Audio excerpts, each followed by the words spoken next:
7:02. Pledge of Allegiance, please stand.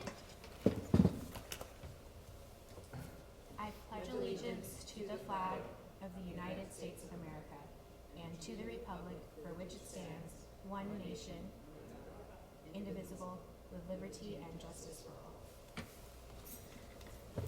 Thank you. Now for the roll call. Commissioner Davis, Present. Vice Chair Biani, Present. Chair Tombe, Here. Commissioner Wilson, Here. and Commissioner Stanek is absent today. Thank you. All right, moving to the approval of minutes for the minutes of the regular meeting on May 3rd, as well as the special meeting on May 17th. That was the public input workshop. Looking for a motion to approve. So moved. And looking for a second. I second it. All right, going to a vote. Oh, This was the special meeting. I have right? a edit. Okay. First one. So on the under 3 neighborhood events, where it says also suggested creating an online feedback for instead of forum, it should be form. To like just form to fill in rather than have a discussion or live discussion. Okay, I'll make a motion to approve the minutes as amended. Looking for a second on that. Second it. Great, moving to a vote. Did I vote? Yeah. All right, looks like, oh, yes, Okay. it's coming now. Now it's working.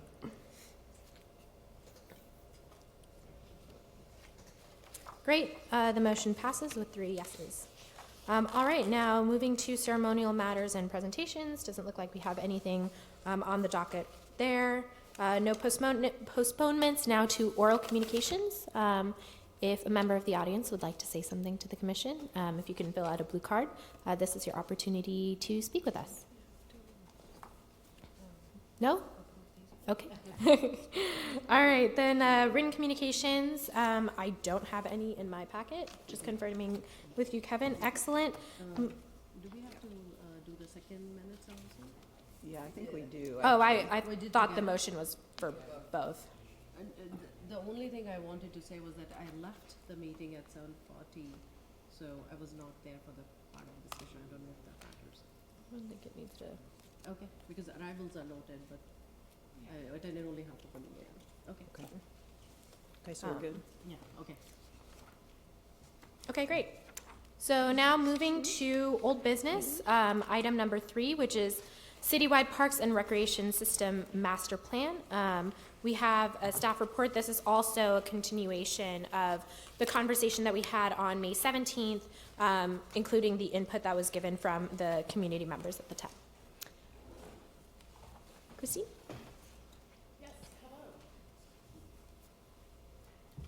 Hello, good evening. Christine Hannell, Assistant Director of Recreation and Community Services. I'm happy to be here tonight, and I'm going to go ahead and allow Gail to get settled here for a moment, and then she will be sharing with you tonight the Parks and Recreation System Master Plan and give you an update as to where we are at. Excellent, thank you.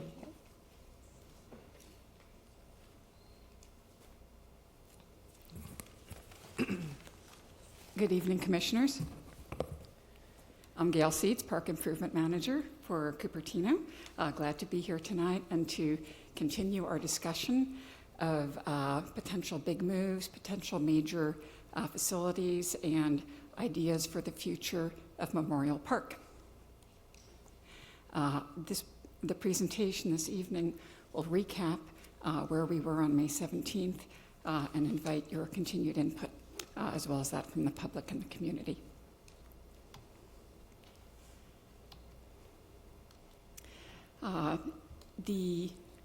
Tonight's meeting, we will further discuss and identify priorities of the key recommendations we've been labeling big moves, which we discussed on May 17th, and as noted, further discuss possibilities for the future of Memorial Park, And as a recap for folks that are viewing this meeting, big moves are kind of a shorthand we use for potential projects that would require a major investment of funding, space, and/or staffing.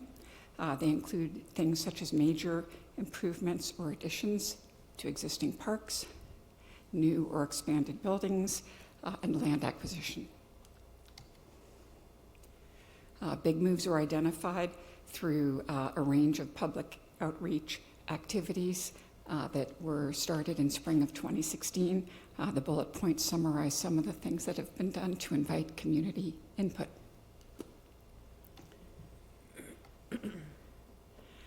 On May 17th, we had a workshop-style meeting and invited community feedback on a range of things, including on where we should focus for future improvements to our parks and recreation system, what might be the most important types of big moves, what would be the most important large facilities, what would be community priorities for athletic facilities, and the types of green spaces that folks desired. We ran those same questions earlier that day by the advisory group for this project, and this is a summary of the feedback we heard from the advisory group and from the workshop at the May 17th meeting. There was some interest in most of the potential future improvements, and there was some interest in the big moves. Really, all of them elicited some amount of interest. Of the important large facilities, again, there was some interest in most of them. The highest ranking from the folks that attended those meetings were performing art space, a tech center, incubator space, maker space, a multi-purpose recreation center, and an aquatic center or pool. Among the athletic facilities, fields, and courts, the workshop attendees prioritized outdoor and multi-purpose or basketball courts, ranked the highest, and the advisory group had some interest in all of them, both indoor and outdoor. Among green spaces, there was clear highest interest in native plantings in parks and in natural spaces and protected creek corridors. So it's definitely strong community interest in the habitat areas and more natural and native areas. We asked folks that attended the May 17th workshop if they were willing to share information about their age, how long they've been residents, whether there were kids in their household, and on their ethnicity, on what cultural groups they identified with. We did note that the workshop attendees that evening, there was a higher representation of the mature adults in the audience, and there was a higher representation of folks that self-identified as Caucasian, higher than in our community at large.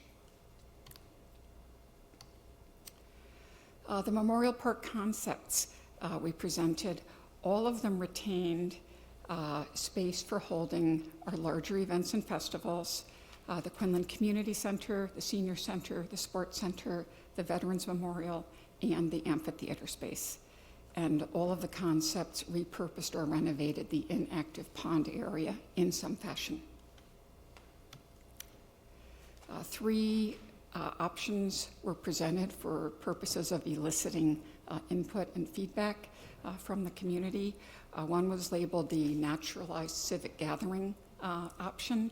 Another one focused on arts and events. And a third concept we labeled active and multi-use, since it prioritized those kinds of activities.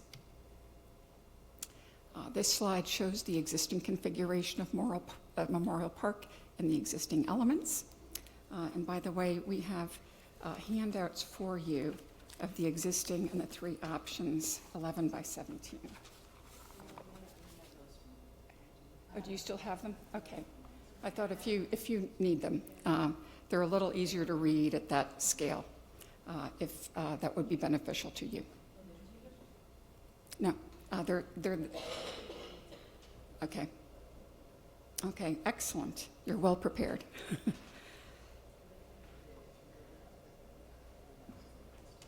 Okay, fantastic.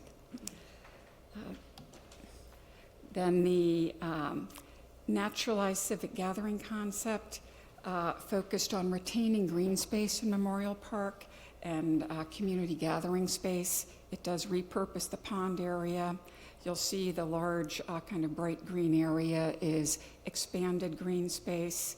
There is a dry creek bed that kind of meanders through the park and provides a walking trail that connects the south end of the park to the north and east end of the park. The amphitheater area would be renovated, and the playground area would be renovated.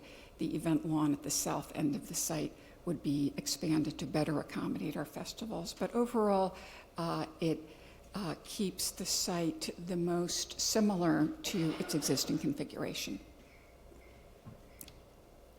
Another concept focusing on arts and events adds a performing arts space expected to be multi-story to support arts and performing arts, and it could contain incubator space, that kind of maker space idea, with parking, courtyard space that could be reservable, some kind of outdoor space contiguous with a new performing arts facility, the event lawn on the east side of the site that butts up against Quinlan Community Center is expanded, and the courtyard area renovated. There is a renovated play area. The amphitheater area is expanded and renovated, and the festival area at the south end of the site that is between the senior center and the sports center, that is expanded and renovated to better accommodate the festival uses on the site. The third concept, focusing on active uses and multiple uses, it adds on the, just on the west edge of the sports center, a multi-story gymnasium with rooftop activities, which could be courts, is added. An aquatic facility with a pool and support buildings, that's in orange, is provided in this concept. The event space is again expanded. There's a connection between the senior center and the sports center and the new multi-purpose gym building. The senior center can be expanded.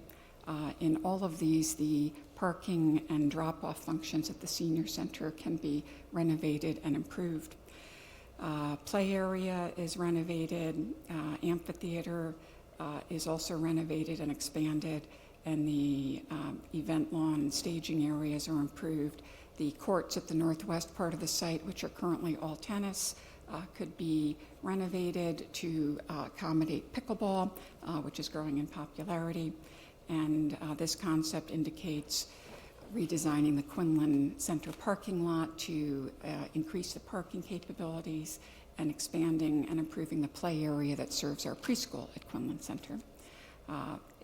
Trails are provided, looped trails to improve the walkability of the site and to afford better opportunities for people to walk the site and do their loops. There is a water feature in this site and in the previous concept as well. It's smaller than the current pond area, but a water feature is included. The feedback we got from the workshop was that the favorite solution was a mixture of items from the various concepts rather than any single concept. In the advisory group meeting earlier that afternoon, the two highest scoring results were the active and multi-use concept, which kind of favored sports and so on, and the mix of concepts also was ranked the highest by that group. After the presentation and that kind of instant voting activity at the workshop, we did have 8 stations where we invited people to provide their specific input about a wide range of things. These are the 8 topics where input was invited. And we heard a range of things from people about a pool. Some people said, do we need one? Some people said, yes, we absolutely need one. There's unmet demand. A couple folks felt it should be indoor, and that we should also consider what kind of uses we were aiming to serve, what combination of recreational uses, competitive uses, and fitness uses for lap swimming.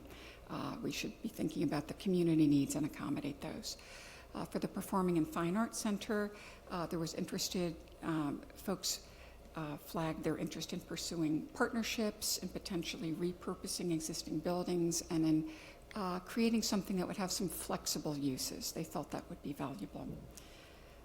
For the Gymnasium Rec Center, sports field, sports court, sports facilities information booth, there was sentiment to retain our existing key facilities and not sacrifice one to build something else new and different. There was also interest in balancing active and passive uses and desires, and considering multi-story solutions, and once again, retaining existing and being mindful of that existing facilities are already cherished and highly used. Regarding the incubator space, teen and senior space, there was really diverse input, and the input was captured verbatim in an attachment to the staff report. The Memorial Park Arts and Events concept, people really were enthusiastic about having a performing arts setting. Some folks thought we should look at other sites for a performing arts venue. There were concerns definitely about parking impacts and how parking would be handled. We heard folks really want us to address teen services. There was a question about whether a teen center should be a physical solution, and if it should be within Memorial Park, and a suggestion to look at other sites and look at partnerships, look at partnering with schools, that sort of thing, to address teen services. And we also heard positive feedback about renovating the amphitheater. On the active and multi-use concept, there was some support expressed each for having an aquatic facility, for having a gym, and for sports improvements in general. There were, again, concerns about traffic and parking. Several folks felt there was too much activity, that there was too much stuffed into that site, too much use, it would be too impacted. There was not enough green space left. That concern was expressed by multiple people. And on the naturalized civic gathering concept, folks liked the amount of green space it had. They liked that trails were expanded. And overall, we got mixed input on water features. Some people felt it was essential to have a water feature remain at Memorial Park because we've had ponds there so long, and that's a valuable asset to the community. Some people felt that those were inappropriate and water features don't belong at Memorial Park, and that was not a good use of space. So we heard mixed feedback on that. On the final station about natural areas and trails, there was clear support for having and maintaining and providing natural areas, habitat areas, and green space, absolutely. And there was support across the board for trails. And actually on all three concepts, people were enthusiastic about expanding the trails within Memorial Park. The staff report did note that there's been other input about these major facilities since spring of 2016. We summarized those things in a brief way in the staff report. Input we got from the intercept events, from the Vision and Goals survey that we conducted last summer, Teen Commission input that we received earlier in the month. Those were summarized for you and for the community. And just as a recap, the themes we have heard throughout this process are shown graphically in these 12 icons. The key goals we've heard from this public input process are noted here. And just one thing that is kind of a new snapshot that we included in the staff report for folks to be aware of we looked at the input we received from the summertime survey and broke down feedback on one particular question about what recreation activities people or members of their household participate in. And since we had over 900 responses on that question, we sliced them by the folks that were willing to identify themselves by residency, by age, by whether there were children in the family, and by their self-identification with an ethnic or cultural group. And again, that cultural identification was based on the approximately biannual community surveys we do here in Cupertino that folks colloquially call the Godby surveys. So we use those same categories for consistency. And this chart, this page and the next page, summarize what we find. We broke it down looking at under 30-year-olds, under 18-year-olds, 65 and older folks, and by folks that self-identify as Asian Chinese, Asian Indian, Caucasian, and residents, and then all. And this, these two pages, this one and the following page, are ranked by the all responses. And just to be aware, this survey was folks that self-selected, that just chose to participate. And so it's not an exact cross-section of the community. We are somewhat overrepresented in older adults rather than youth, which is typical in surveys. And we have a higher percentage of Caucasian respondents than other ethnic and cultural groups. So that's something to be aware of when you look at these results. But nonetheless, we thought they might be useful to just show a snapshot of the folks that were willing to participate in this recreation-oriented survey and what kinds of things they do. We felt it might be just another set of data points for you, not necessarily statistically significant, but informational. And we did notice that walking is the very top activity. That's not just here, but nationwide. Walking is a top activity across the board. Our community is very enthusiastic about cultural events, performances and concerts, attending those things, and festivals and fairs. High percentage of folks do that, and bicycling, which is also high nationally. When we continue looking, one of the top kind of sports activities at number 8, swimming, is a very high participation activity in our town, especially when you look at families with kids and the less than 30-year-olds and under 18-year-olds, and even across different cultural groups. That's a very high participation activity based on this data. We also found that kind of an interesting one is the number of people that are the number of households that are involved in playing musical instruments. We've got a very musical community. The second page also indicated anything that had one or more group responding at more than 20%, and a few things jumped out here. Basketball, for example, even though it scored 19% overall survey respondents, it scored highly when you look at the under 30-year-olds, families with kids, and among some ethnic groups. Very high participation activity, and as the commission is aware, we don't have any full-size basketball courts that the city operates, with the exception of the multi-use court at the sports center, which is in high demand. So we thought that might be handy for you. That concludes my recap of where we are.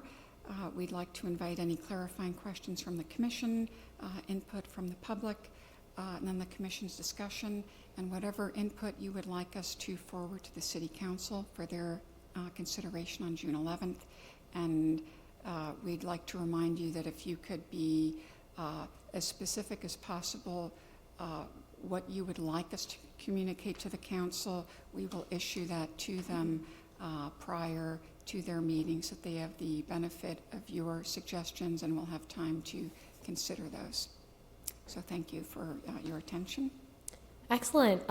Well, first, thank you so much, and thank you to all the staff for putting this together. It was immensely helpful to get this master snapshot of everything we've been working on, and I'm excited to dive into the discussion in a little bit, but thank you. This is exactly what I think a lot of us had in mind last time, and it's perfect. So the only clarifying question I had was, I was curious if this activity and participation results was shown to the advisory committee, if they had a chance to take a look at this or not.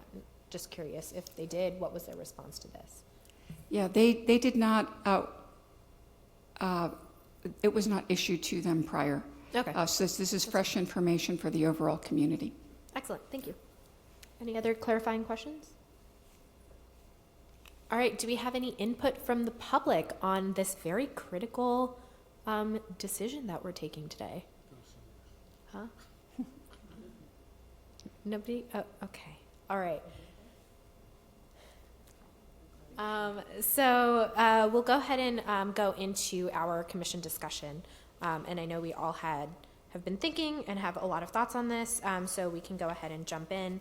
And before we do you want us to split it up in two sections, general thoughts on the plan and where it's headed, or do you want us to start off with Memorial Park specifically?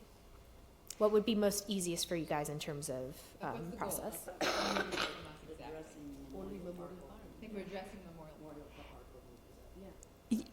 Yeah, Memorial, we would love to have your further feedback on Memorial Park specifically, and whatever sentiments you would like to forward to the council regarding these big moves and how to focus on those big moves. So those can be batched so that we can get them verbatim, what you would like us to share. Excellent. Why don't we go ahead and just start with each commissioner sharing their thoughts?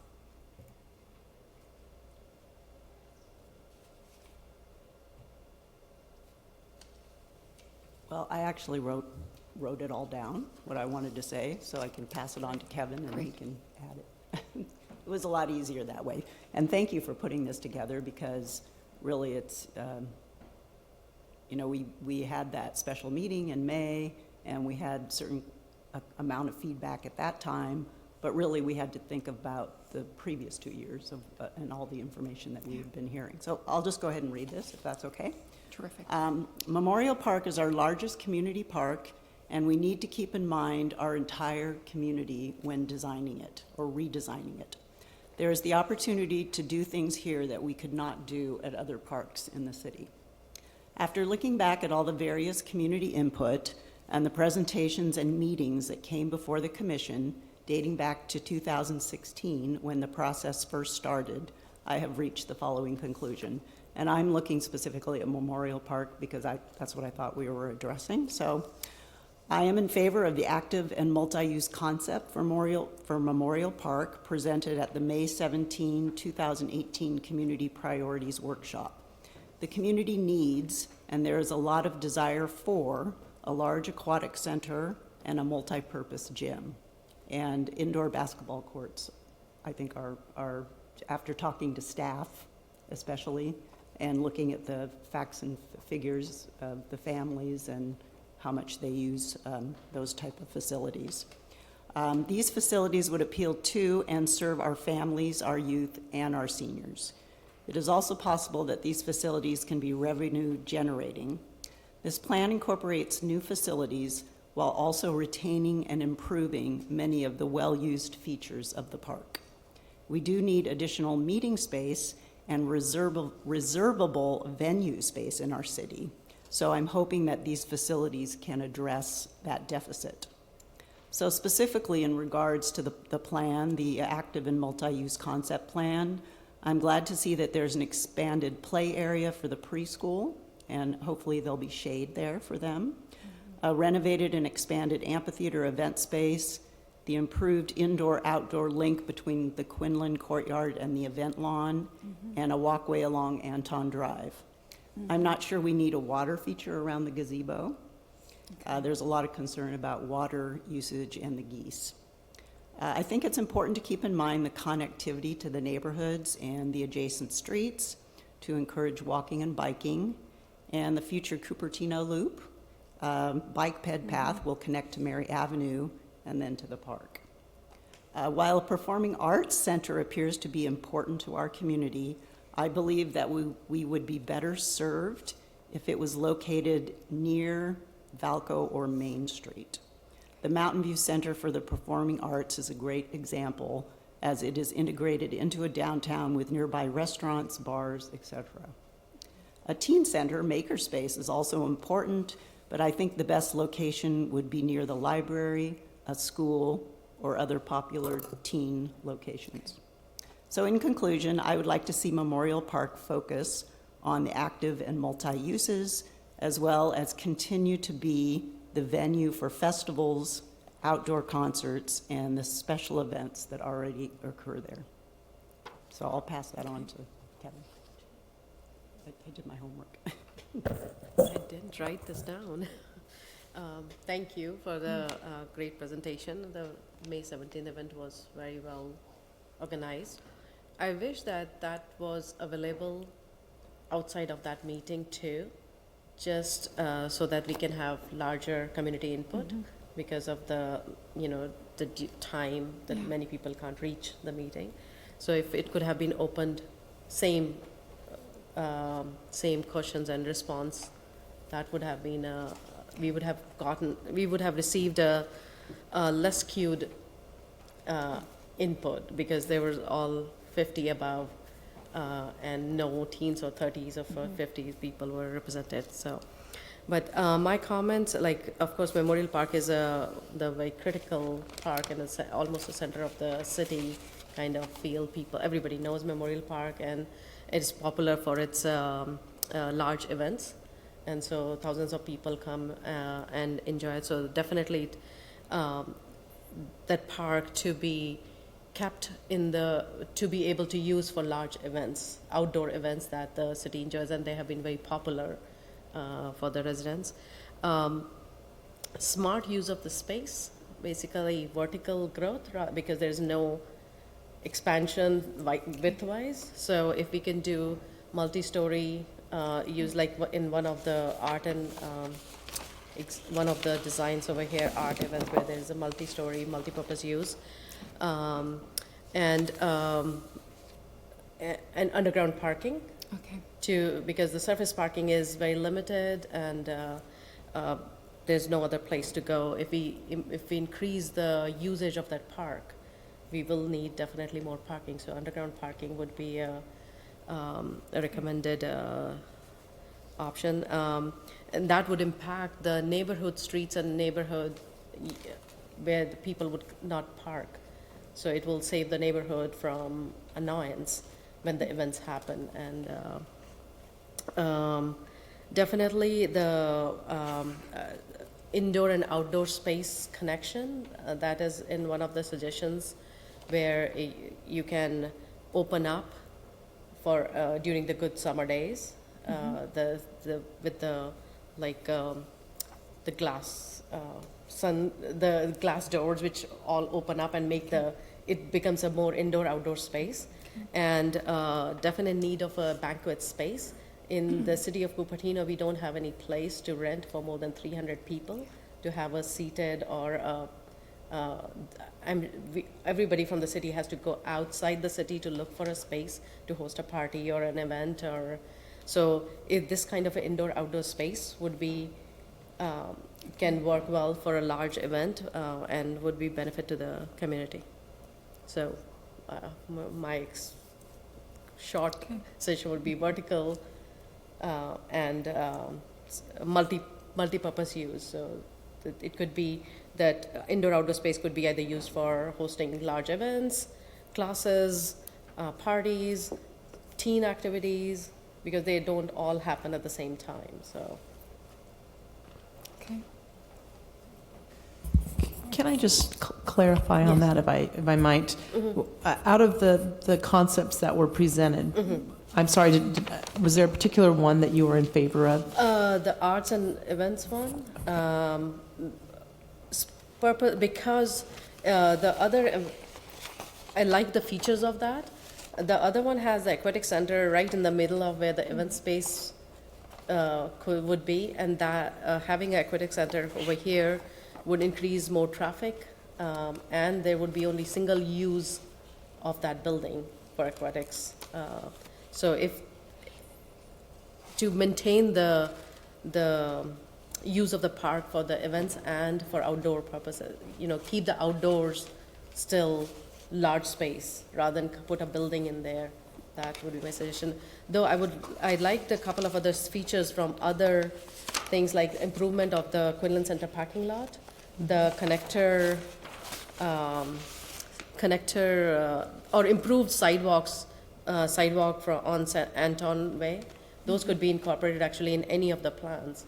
They don't need to be specific to one particular plan. So those are the addition to the art and events. Great, thank you. Yet one more thank you. So this was a lot of reading, but incredible information. Like Helene, I'd like to say that, well, I wasn't at the 17th meeting, but, before you guys, we had like a whole year of really intense input. So it was great that we got to read about that again, because that did really include not just 50-year-olds that came to the meeting. So it was very, very helpful to have the almost 2.5 years of planning, or almost 2 years of planning that went into this, which made a big difference.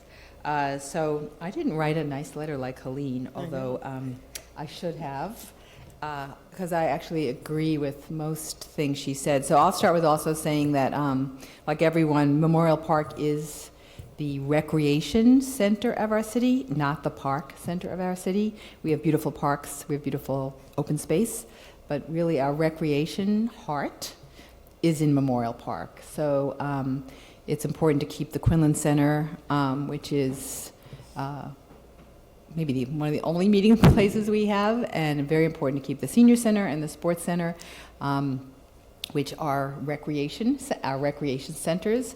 And I would also choose to sort of build around those so this becomes a recreation park.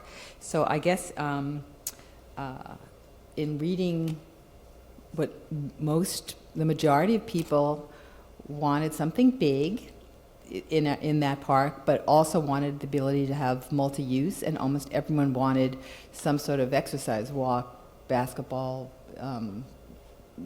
fitness.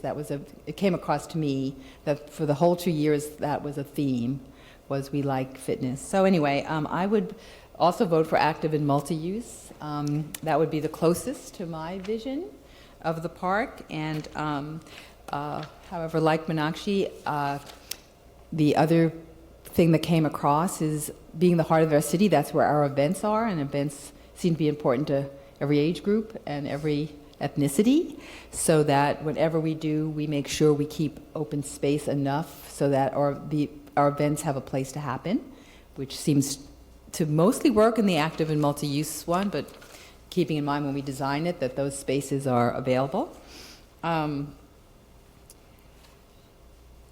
So actually, I like almost everything about the active and multi-use piece. To be really candid, I would love an aquatic center and I'd love a performing arts center. They both sound great to me, and they're both sort of, a statement. But a performing arts center, like Helene was saying, in Sunnyvale and in Mountain View and other towns, seem to be more in a city center, do better when they have city center activities around them. And we're still looking at what our Balco property, which is the other heart of our city, will look like. And if there could be a performing arts center somehow involved with those restaurants and retail, to me that would be a better place for it. And aquatics seems to be a better fit for fitness. I loved the multi-purpose gym with the rooftop, and again, like Meenakshi, up is a good thing to have, because up is the only place we have. And the idea that, so if we could build a multi-purpose gym, it would tick off a lot of those first 6 or 8 requests that came down the chart you gave us. because we could use it for basketball and we could use it for even makerspace. If you have 2 stories, you could make them a lot of things. And I love that would be a statement, could be that rooftop, whether we use it for snack bar or we use it for more outdoor activities. That would be, to me, sort of, that could be a statement, a beautiful statement in our park. And so the only addition to this active and multi-purpose that I might add is, I forgot which of you said, or maybe both of you said, so one of the real deficits in our city are meeting places. And whether it's meeting, even city has trouble meeting places, and certainly the community does. So if we could create indoor and or outdoor meeting places in either upgrading the Quinlan, adding it to the gym, thinking about adding meeting places to this, which is, again, like the heart of our city. And parking is always an issue. I don't know how much underground parking costs, a lot, but boy, would that be awesome, because that really would solve a lot of the problems. And the other issue with the Performing Arts Center in this location is if we really were going to do one, they seat like 1,200 people. We'd have to build a parking structure. And you can't really have that in this as we have it here. You can't really build it here and expect 1,200 people to park, or even 600 people to park here. So if we were really thinking of a performing arts center, we'd have to think of it either in a corridor that has transportation, or in a inner city planning, like Valco or something. So so my vote would be the active and multi-use, with the priority of adding meeting rooms. And I like that there's a lot of connectivity. I heard that a lot in looking at people's responses. And this does seem to have lots of walking spaces, and a lot of people were really looking for what recreation we could do, and this would be tick off a lot of the recreation that was asked for. Questions for me? I do have a question for you. Can you clarify on the meeting space? Is there a thought in terms of the size of meeting space that you feel is needed?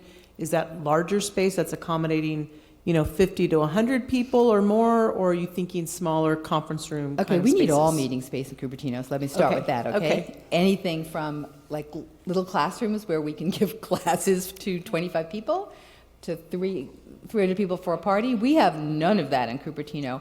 I was really hoping some of the Valco thoughts would add that, or possibly the local hotels we're building might add that. I don't really see a place here where there'd be meeting places for 300 in our dreams. We have to go out of the city to get that. On the other hand, I'll just make an example of my Rotary Club. We have 100 people. There's very few places where 100 people can meet, whether it's the Rotary Club or anyone outside of the schools, or even our classes that we give through Parks and Recs. It's hard to seat 100 people in the city. And also, if we were going to give, I think you had a support building and aquatic pool. There could even be smaller classrooms, sitting around, I like the outdoor, indoor, like with a big window, and you could bring tables in and out. But expanding the Quinlan, or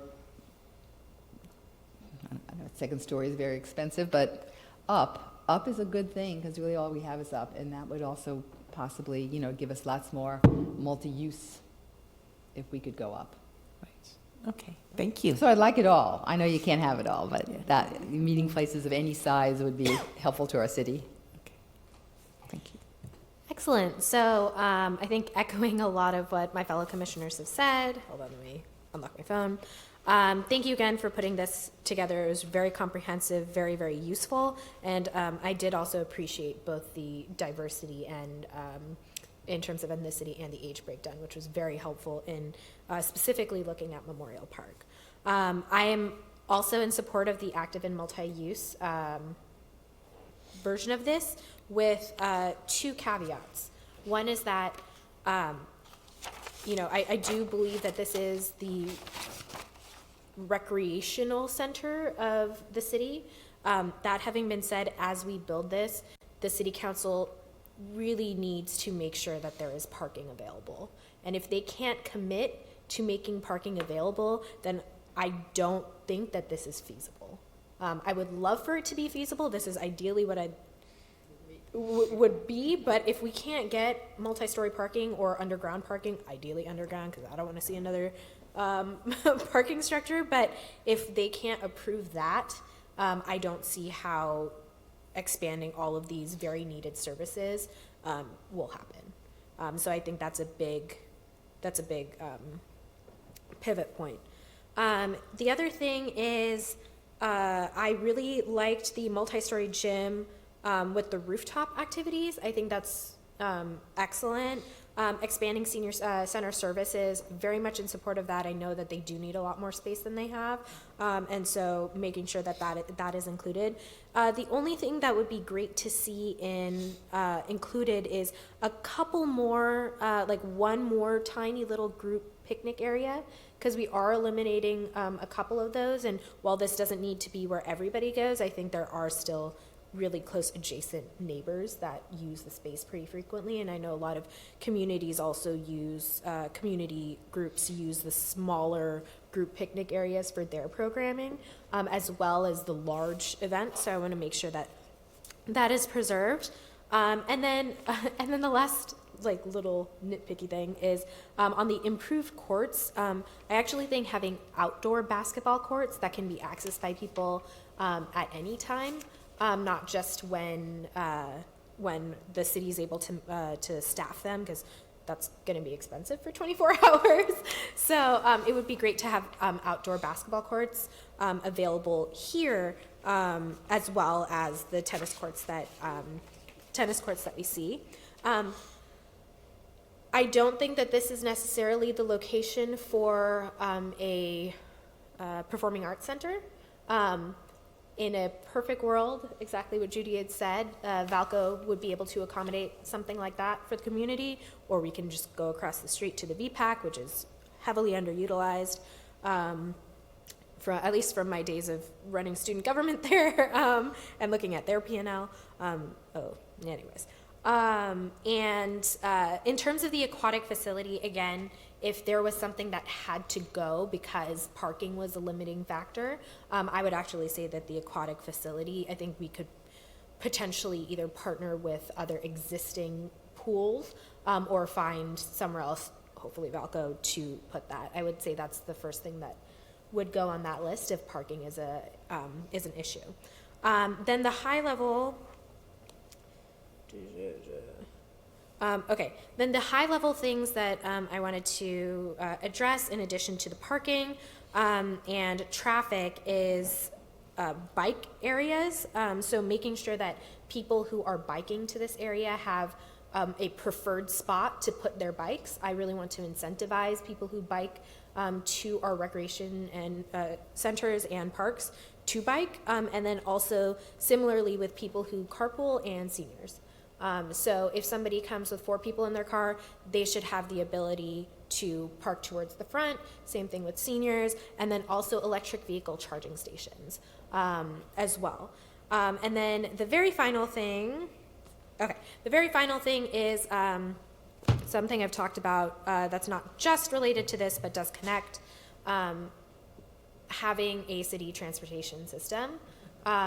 Even if it's something as simple as like 4 buses that just loop like the DC circulator, I think that will alleviate a lot of the issues with traffic here, because even if we did have a parking structure, the actual movement of cars, like they can't come in and out on Stevens Creek, and that'll cause a big jam on Stelling, and I'm not sure the neighbors adjacent to Mary will be super pleased with that either. So I'm always trying to find alternatives to individuals taking their individual cars. So that would be my final additional plea to the city council is please consider that as part of this, because the more we can make it accessible without people having to take their cars, the more we can do with this space. So, having listened to the fellow commissioners, I wanted to know this idea was presented, the multi-story art and performance, what was the, was it like a large production theater, or is it for smaller groups, smaller organizations which can do a production for 100 or 200 people? What kind of thing were we looking at when we are saying performing arts? Because there are so many organizations within the city, or library, or schools, or nonprofits who would like to do a production or a performance, but they need only, say, 400, 500 seating or less, not like 1,000 seating. So when we're talking about this concept, are we talking about like the Mountain View Performing Arts, or we are talking about a smaller space, which is more than this space? Because this is the only other space we have, I think, in the city where you can do a performance.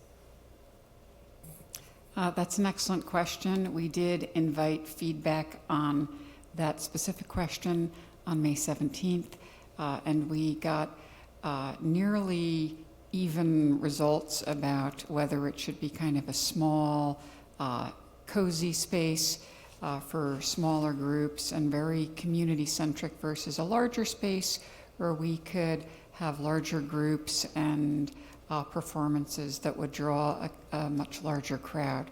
The sentiment we received was mixed, and it makes a difference in how we plan the space. Is what is the maximum size group we're intending to accommodate, and how flexible does that space need to be? So we were also interested in whether the commission had specific thoughts on that you would like us to share with the council. I was more interested in a smaller space, not a large production, where more organizations and smaller groups can be accommodated within our community, rather than having large productions come from outside and do a performance for the community.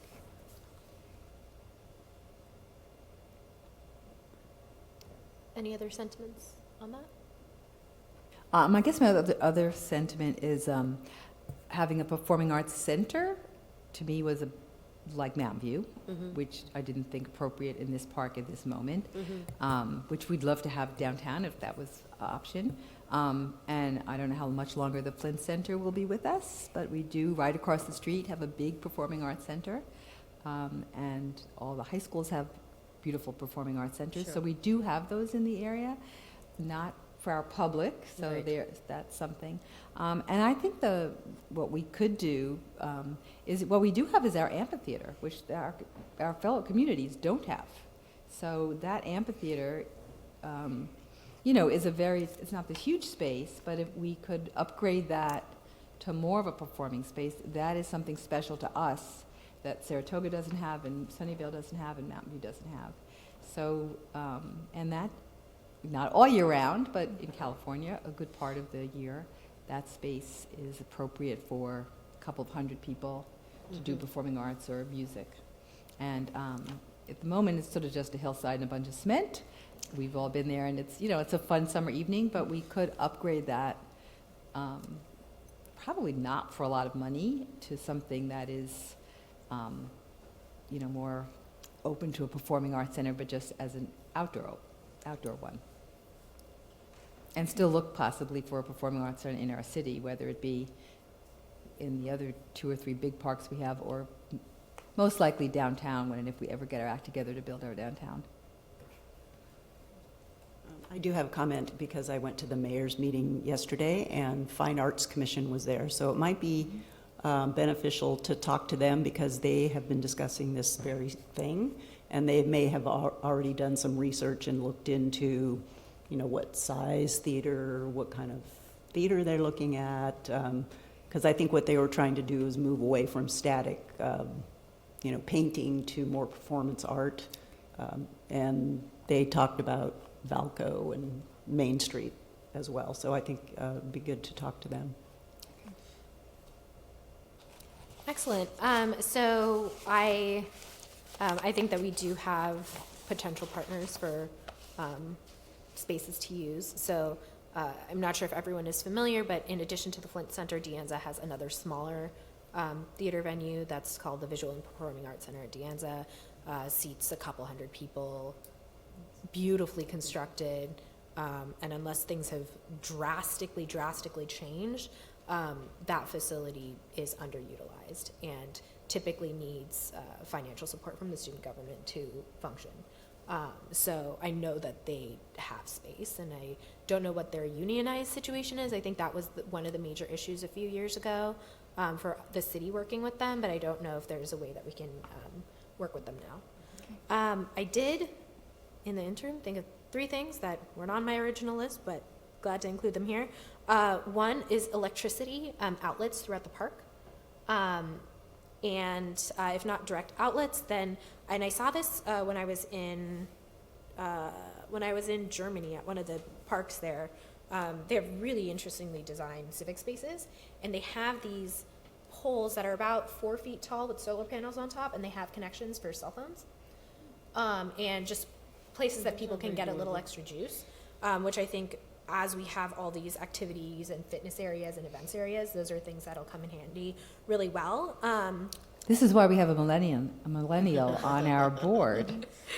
The second thing is juice. The second thing is the mixed.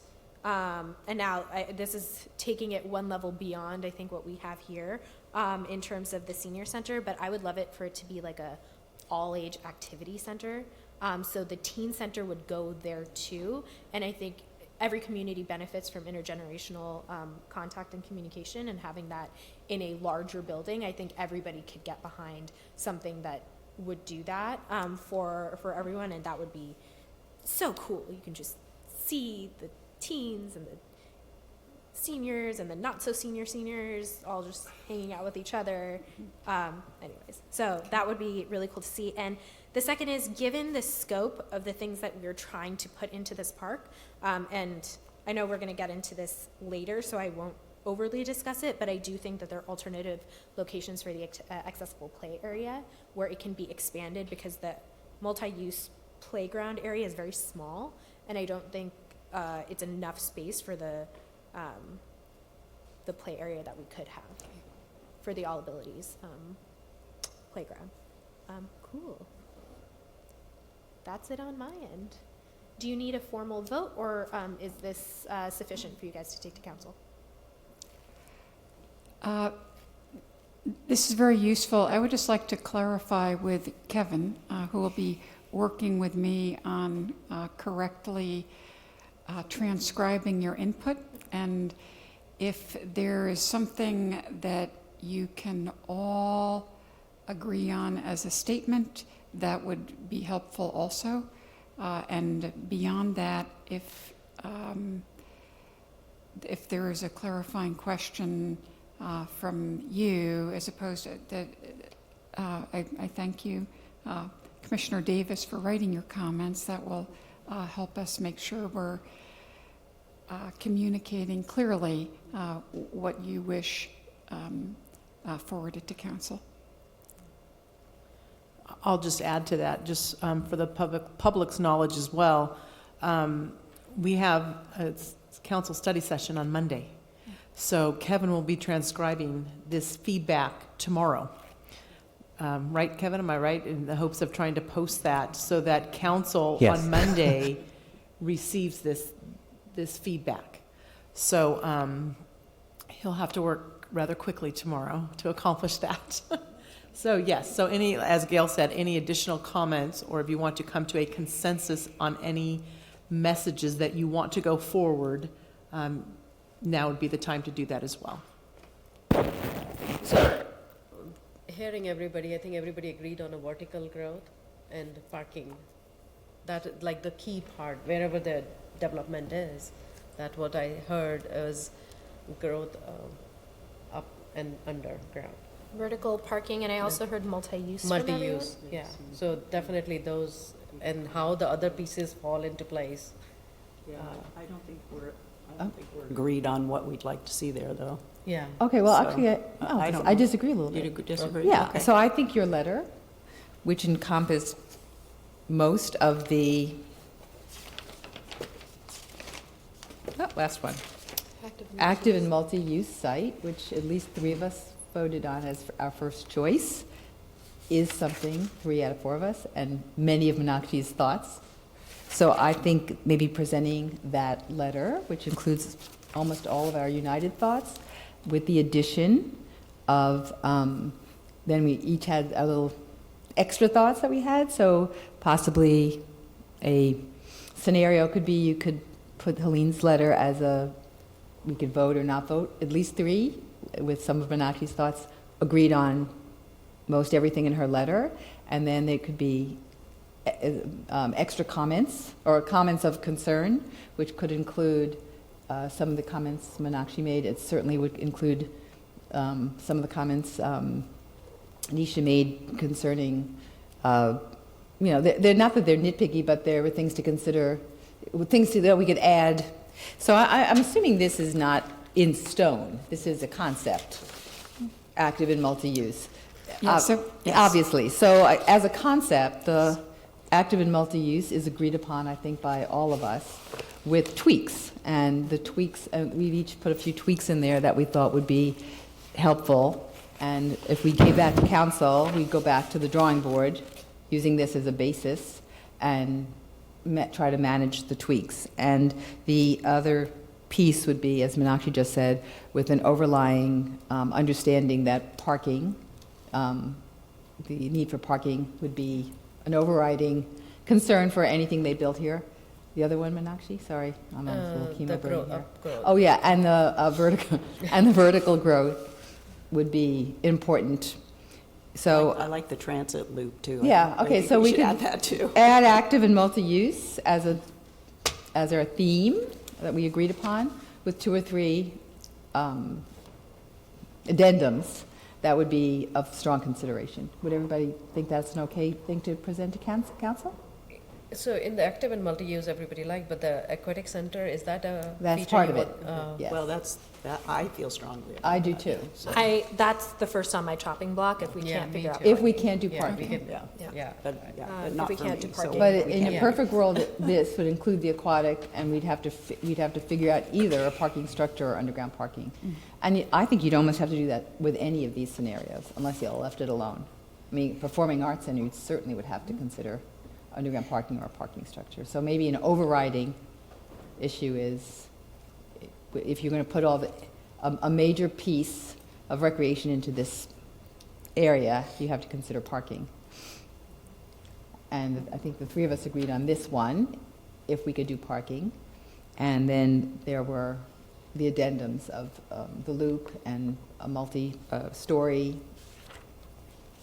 I mean, you caught most of those.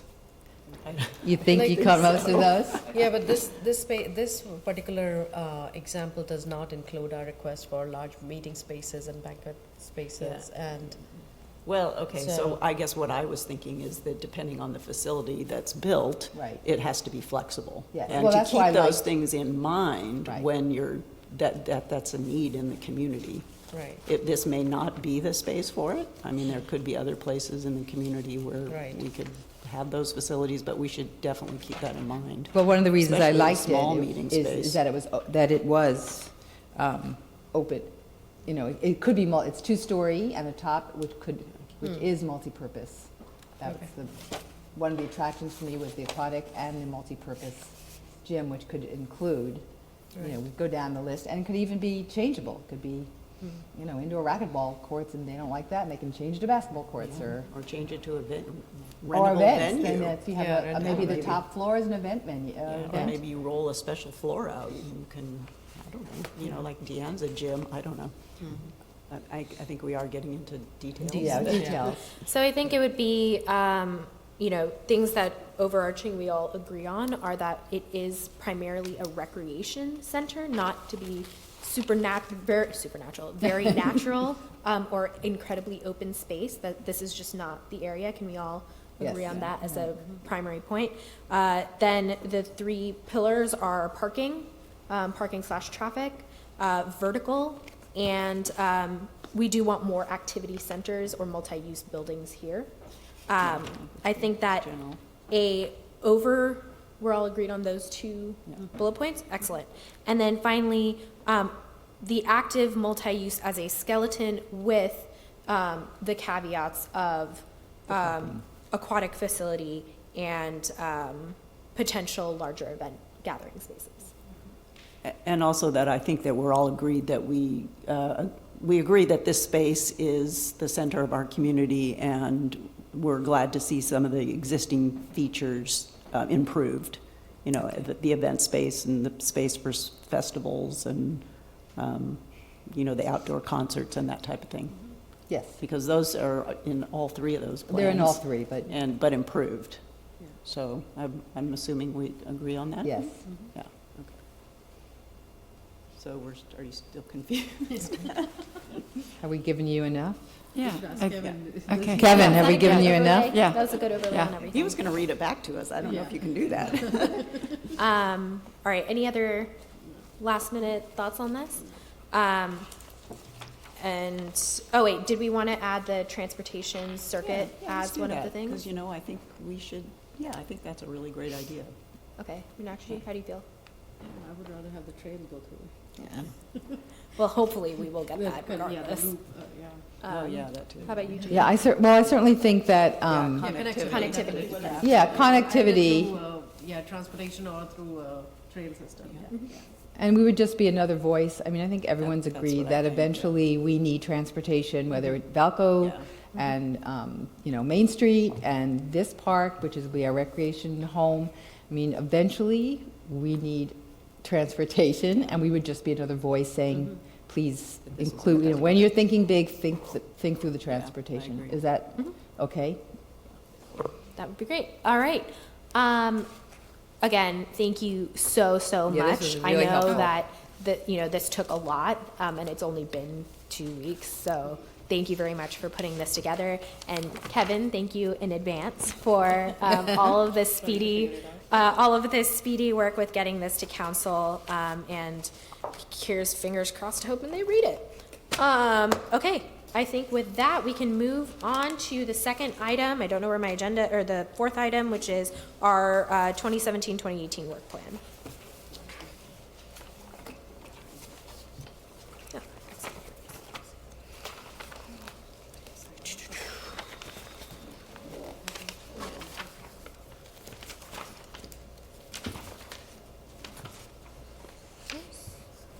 Yeah, it's behind one of them, hiding behind one of them.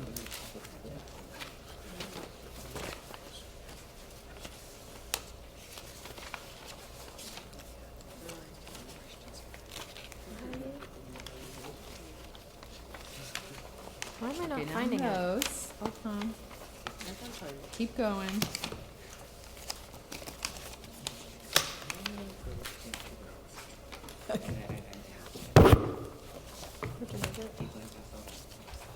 There it is. Yeah, in the end of this packet. Thank you for your patience, folks who are in the audience and watching at home. Here we go. Okay. The last page.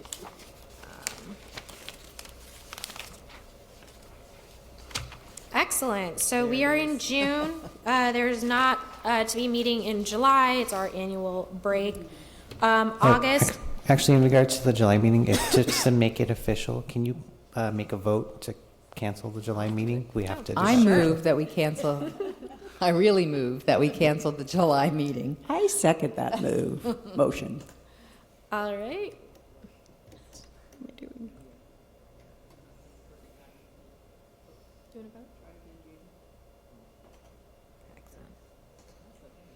All right, motion passes, although I don't technically think we need a vote on that.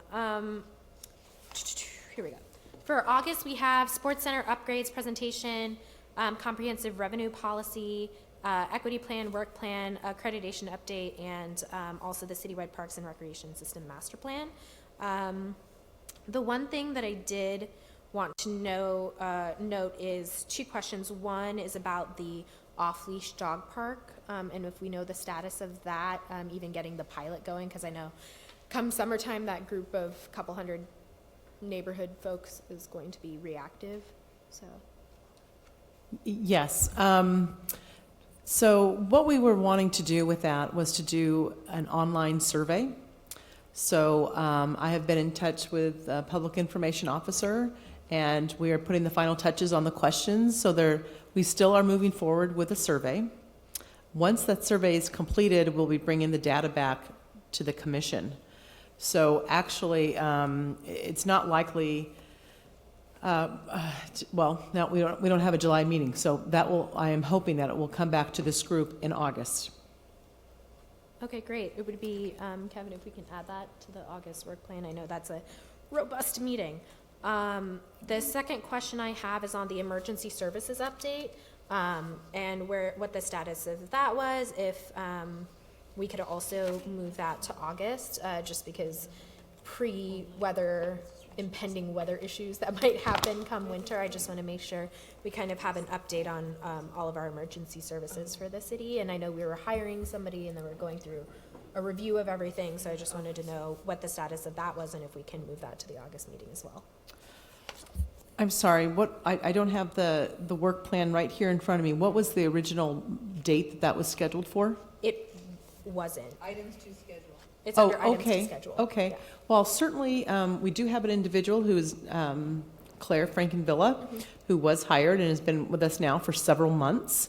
So I can certainly touch base with her, and we'd be happy to bring that to the August meeting. Is that when you would like it? Probably August or September? Yeah, that would be great, just to Yes. see where the city is and if we need to either do something to support the work that the department is doing, and as we build out our parks and recreation services, if there's something that needs to be designed in our public facilities that includes the emergency services component. I mean, in the city of San Francisco, the Giant Stadium is actually designed to be the hub of the city's emergency services Yeah. because of the way it's constructed. And so if we need to include that as we're making the rest of these plans, that would be great to just know for the consultants as well. Okay, So absolutely. in August, we're going to look at the work plan for the following year, right? So we'll be able to add a lot of those things on for the coming months. Like we were just talking about the enterprise software update, because that'll probably come along, what, in September or Yeah, October I or think so? he said September. In the fall, so I think I would anticipate that probably November-ish, October, November, we'd be able to come back and let you know how that is proceeding. But we're on track right now, so that is actually going very well. Add that to remind us Excellent. when Yeah, we do. so we need to add that to the, Just to remind us when we actually do the work plan for next year. Enterprise, so excellent. will we have a special meeting for the work plan? No, Or- we typically do it This, at the August meeting, but did we want to, would you recommend, because the meeting is so robust? That's how you've been doing it, the August meeting. But through the years, at times, there have been special meetings scheduled. So it's really up to the commission as to how you want to handle that. because didn't we meet separately at Woodland Center? Yeah. Would you guys, I mean, I'm comfortable with meeting for Because that an was a lot of independent. discussion. Yeah, in my memory, matter of fact, how we came up with this master plan idea, for those who are on this, was that exact meeting. So we have often met in a special meeting in August to look at our year, and then sort of help create the meetings, with the help of the city when things are ready, and also come up with, new ideas. That's how we came up with the master plan, was at one of those meetings. If So we're all comfortable with having a special a meeting. special meeting for the work plan after this August 2nd meeting, don't you love how enthusiastic we are?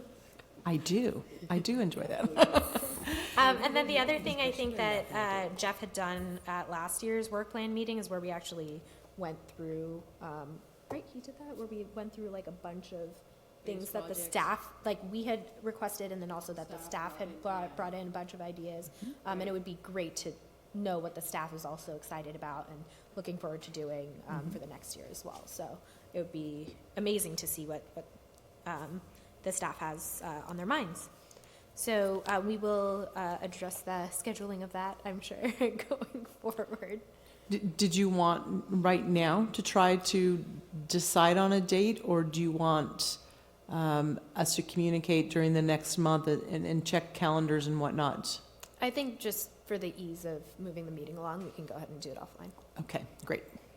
Excellent. If there's no additional comments on the work plan, we can move forward to new business.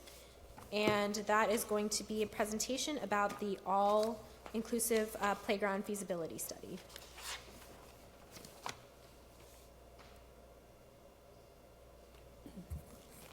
Good evening, Madam Chair and Commissioners. Gail Seeds, Park Improvement Manager. I'm here to present the Inclusive Play Feasibility Study results to date. And first, I would like to introduce to you Gary Hover, Project Manager. He is here from Verdi Design. Verdi is our consultant on this process, and they have been involved with the Magical Bridge Inclusive Play Area in Palo Alto, the Rotary Play Garden in San Jose. They're the designer for Morgan Hills Inclusive Play Area, which received a large grant recently from the county. So we're really delighted to have Verdi on board for this and to have Gary here this evening. And Sunnyvale as well. Oh, and Sunnyvale. Yes, an excellent choice. We're delighted to be working with them. So this study represents their work to date, and we'd like to weigh in with you on where we are and invite your feedback before we move forward. The feasibility study for creating an inclusive play area here in Cupertino has 3 primary tasks. The first task is to identify and evaluate potential park sites. That's what we are. Oh, do I need to? Let me see. You want me to hit?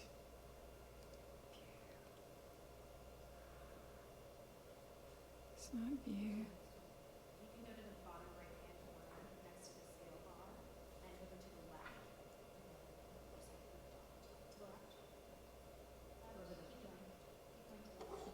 Okay.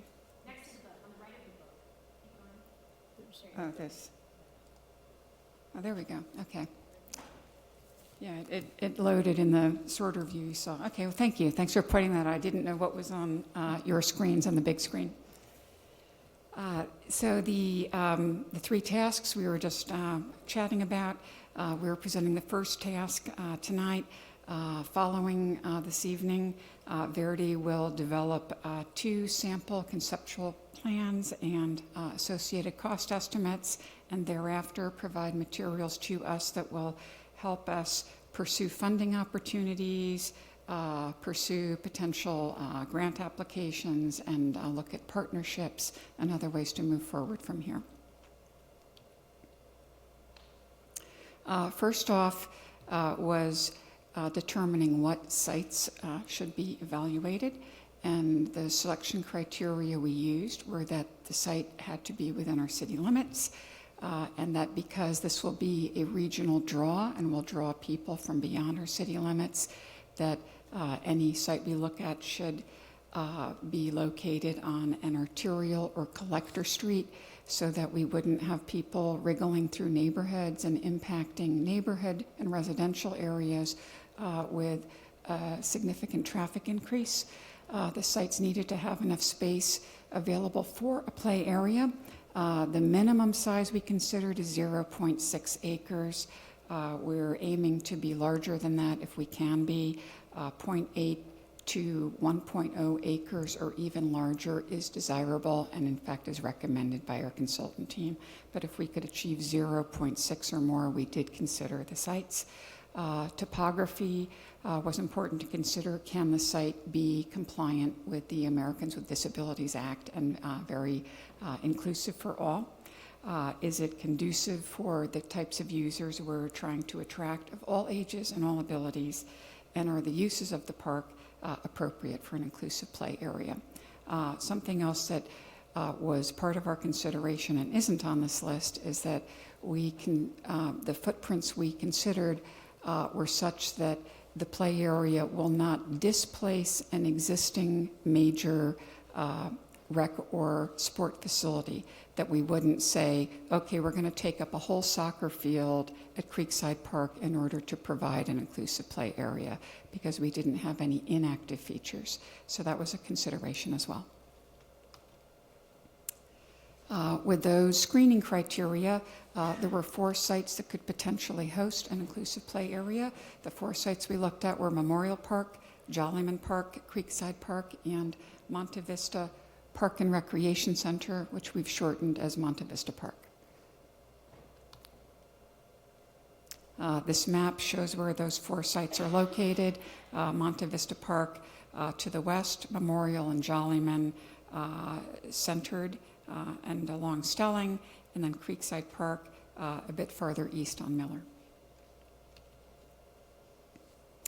The considerations that we used, once again, we're looking at the size of the play area, 0.8 or more acres is recommended. The usage figures, based on our consultants' input, they think that we may receive up to 200 users per day, up to 500 per weekend, up to 2,000 users per month. That is more than an ordinary playground would attract. And that's what they think that is something we should expect here in Cupertino for this community.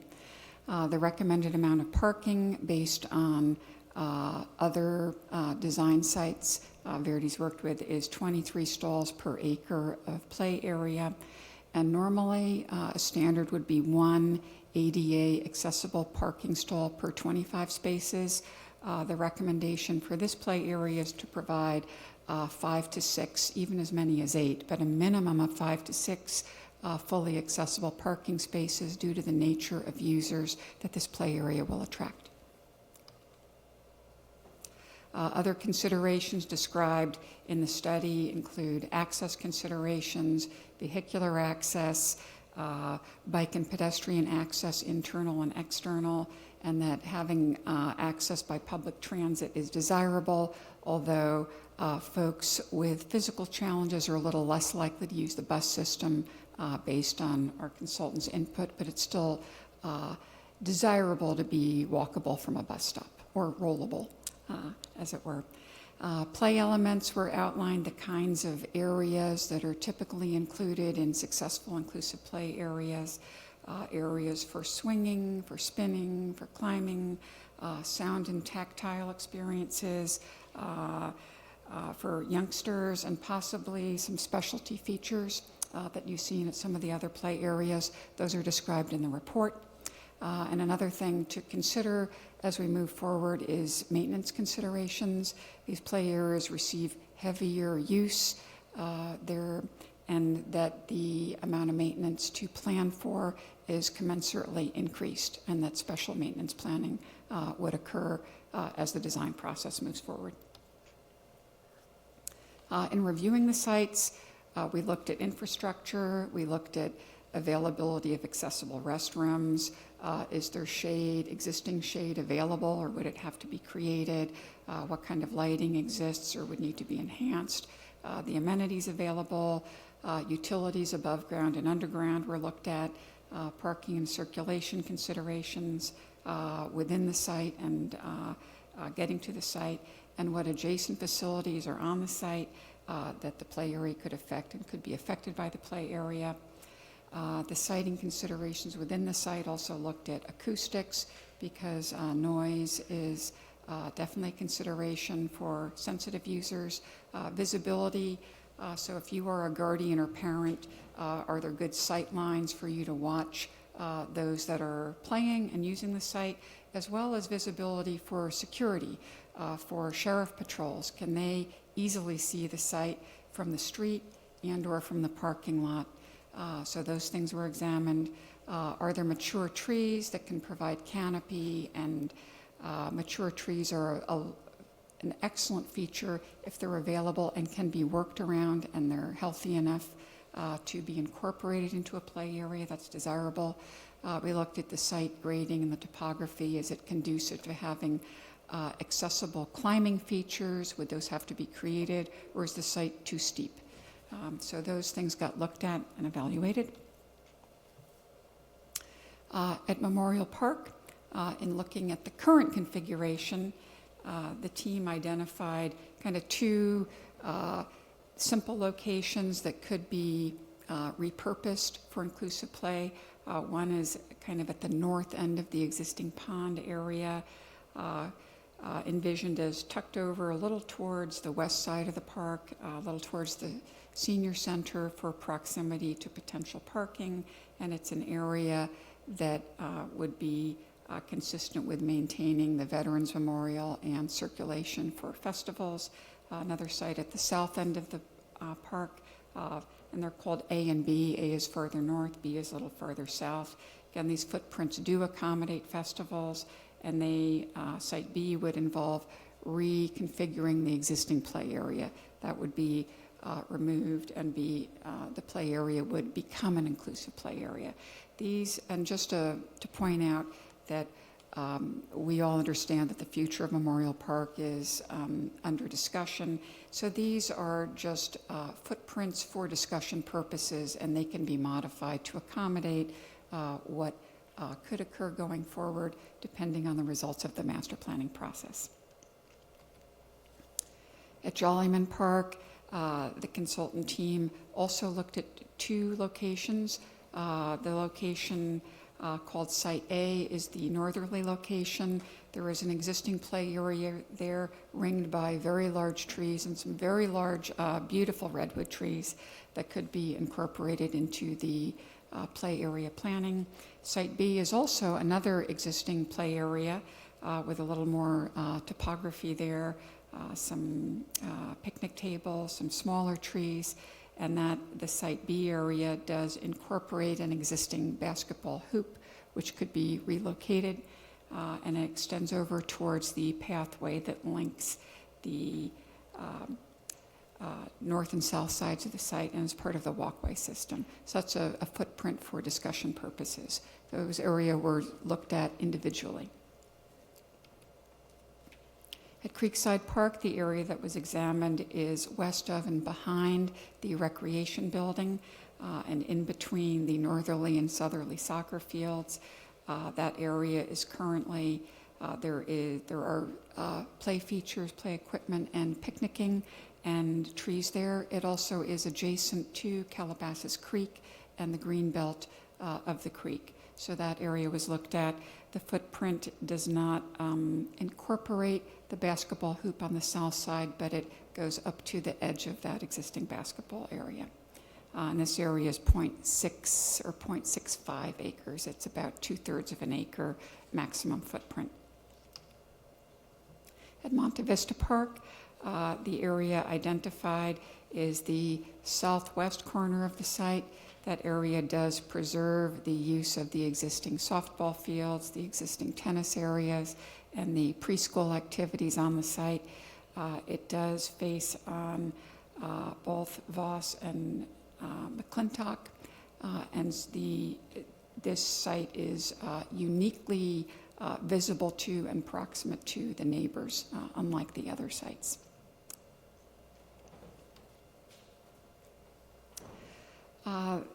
Those locations were looked at based on a range of criteria, and the criteria were scored from 1 to 5, 5 being the best, the highest value for an inclusive play area, and 0 being, not applicable, does not exist. So each of these criteria were looked at and scored, and then these criteria themselves were weighted so that something like proximity to a bike rack got a weighting of 1.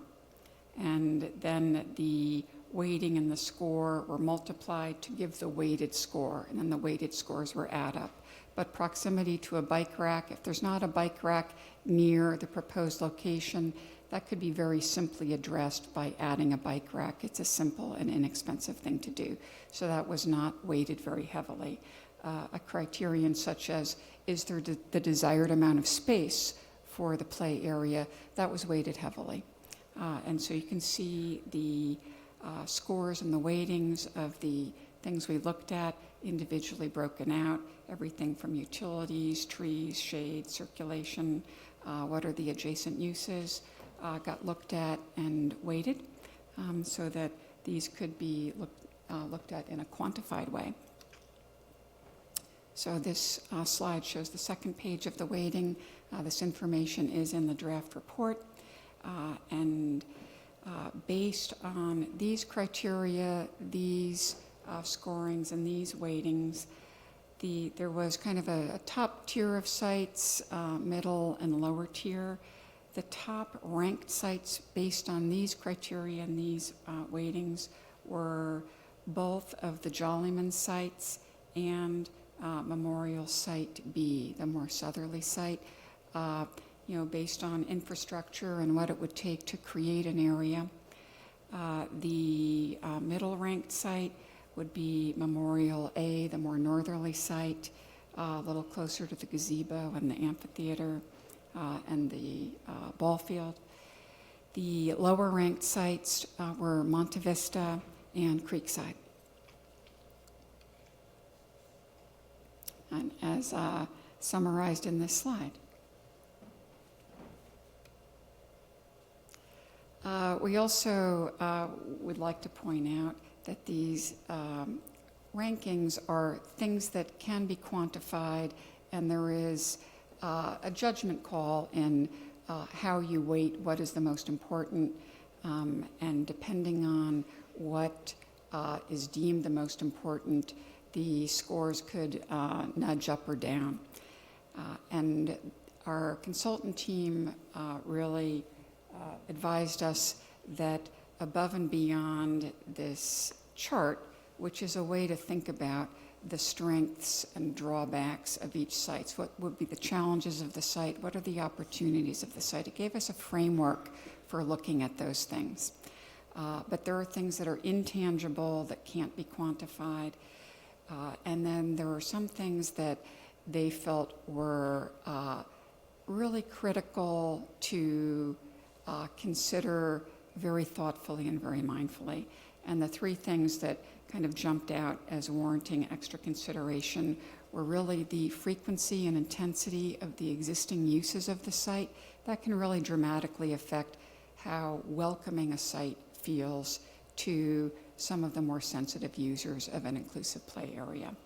Also, the amount and configuration of the available space is very important, and it's another thing that will drive the success of the play area. And a third criterion that needed to be flagged was the parking availability.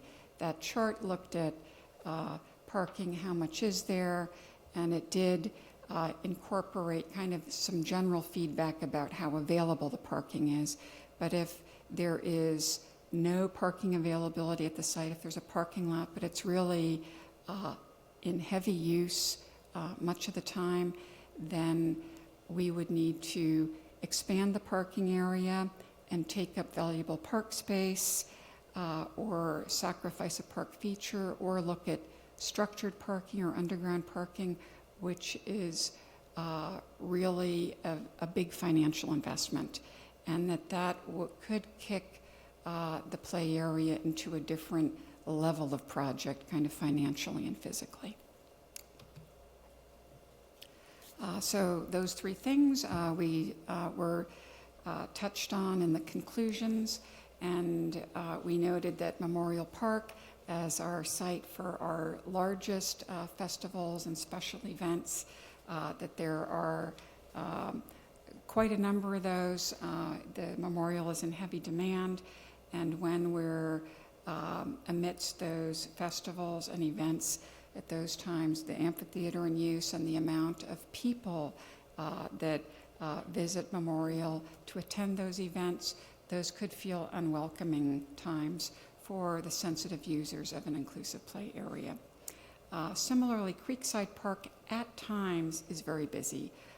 When we've got soccer tournaments, the farmers market, summer camps, sometimes it's quiet, but sometimes it is very busy. The parking lot is at or beyond capacity, and with that amount of busyness, an inclusive play area during those times could also feel less welcoming than we'd like. The configuration of space and amount of space, Creekside Park doesn't have as much space as we would like to have for the best kind of play area. And at Monte Vista Park, the configuration of the space is undesirable. It's kind of an L shape, and if you bring more than one user to the park and you're a guardian and they're at different ends doing different things, you can't necessarily view both of them well in the best way, so that configuration is not a good configuration. Lastly, parking availability. Memorial Park, the convenient parking for the users is on the west side of the site. That parking, the south and central portions of that parking area are permit parking for the senior center. The north end is general use parking. However, all of those parking areas are impacted, and even the north public use site is in play for the senior center trips, senior center special events, and for our festivals. All of those parking areas play a role in hosting our festivals, so the availability there is low. In Creekside Park during high use times, the parking availability is low. So based on those further considerations, Jollyman remains in the top tier as a site with good strengths and few drawbacks, but Memorial Park B would not remain in the top tier if you weight those factors additionally. However, if the criteria are weighted differently, if new criteria should be added, or there are intangibles that should be considered strongly, the rankings could be affected. And the consultant would like direction from the commission and the city at this time regarding which two locations should be studied further for conceptual layouts and for costing, and they would like our feedback about where we are and about moving forward. That concludes our presentation. Gary is here to available to respond to technical questions, and we'd invite your feedback and questions. Thank you. Excellent. Thank you so much for putting this together, for all the research. This is something that we've been considering for a couple of years now. So we're very, this is very comprehensive, and really like the chart. That was a very comprehensive chart. So do y'all have any clarifying questions, not discussion items, but clarifying questions about the presentation before we move to public comment? I actually have a question.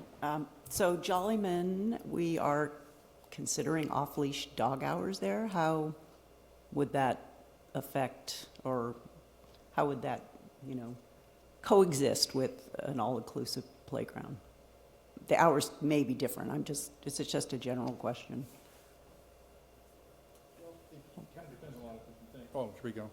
It kind of depends upon a lot of different things. It depends on where the off-leash is going to go. It depends on how big of an area. And then they are not compatible functions together, obviously. So you've got to maintain some sort of a separation. So I think in the process that can be worked out. I don't know that it's a deal breaker one way or another, but I think that's something that needs to be discussed and has to be part of the consideration. So.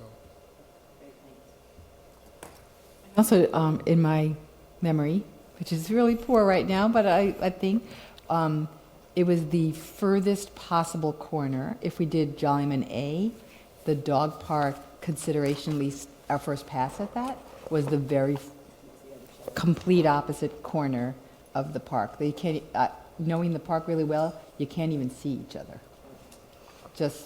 It wouldn't be a problem then, obviously. Just saying, if in fact both of those go, they probably could coexist. Yes, but site A is literally, you can't see the side of the park from there. That's not even a done deal, yeah. All right, any other clarifying Talk about questions? over here.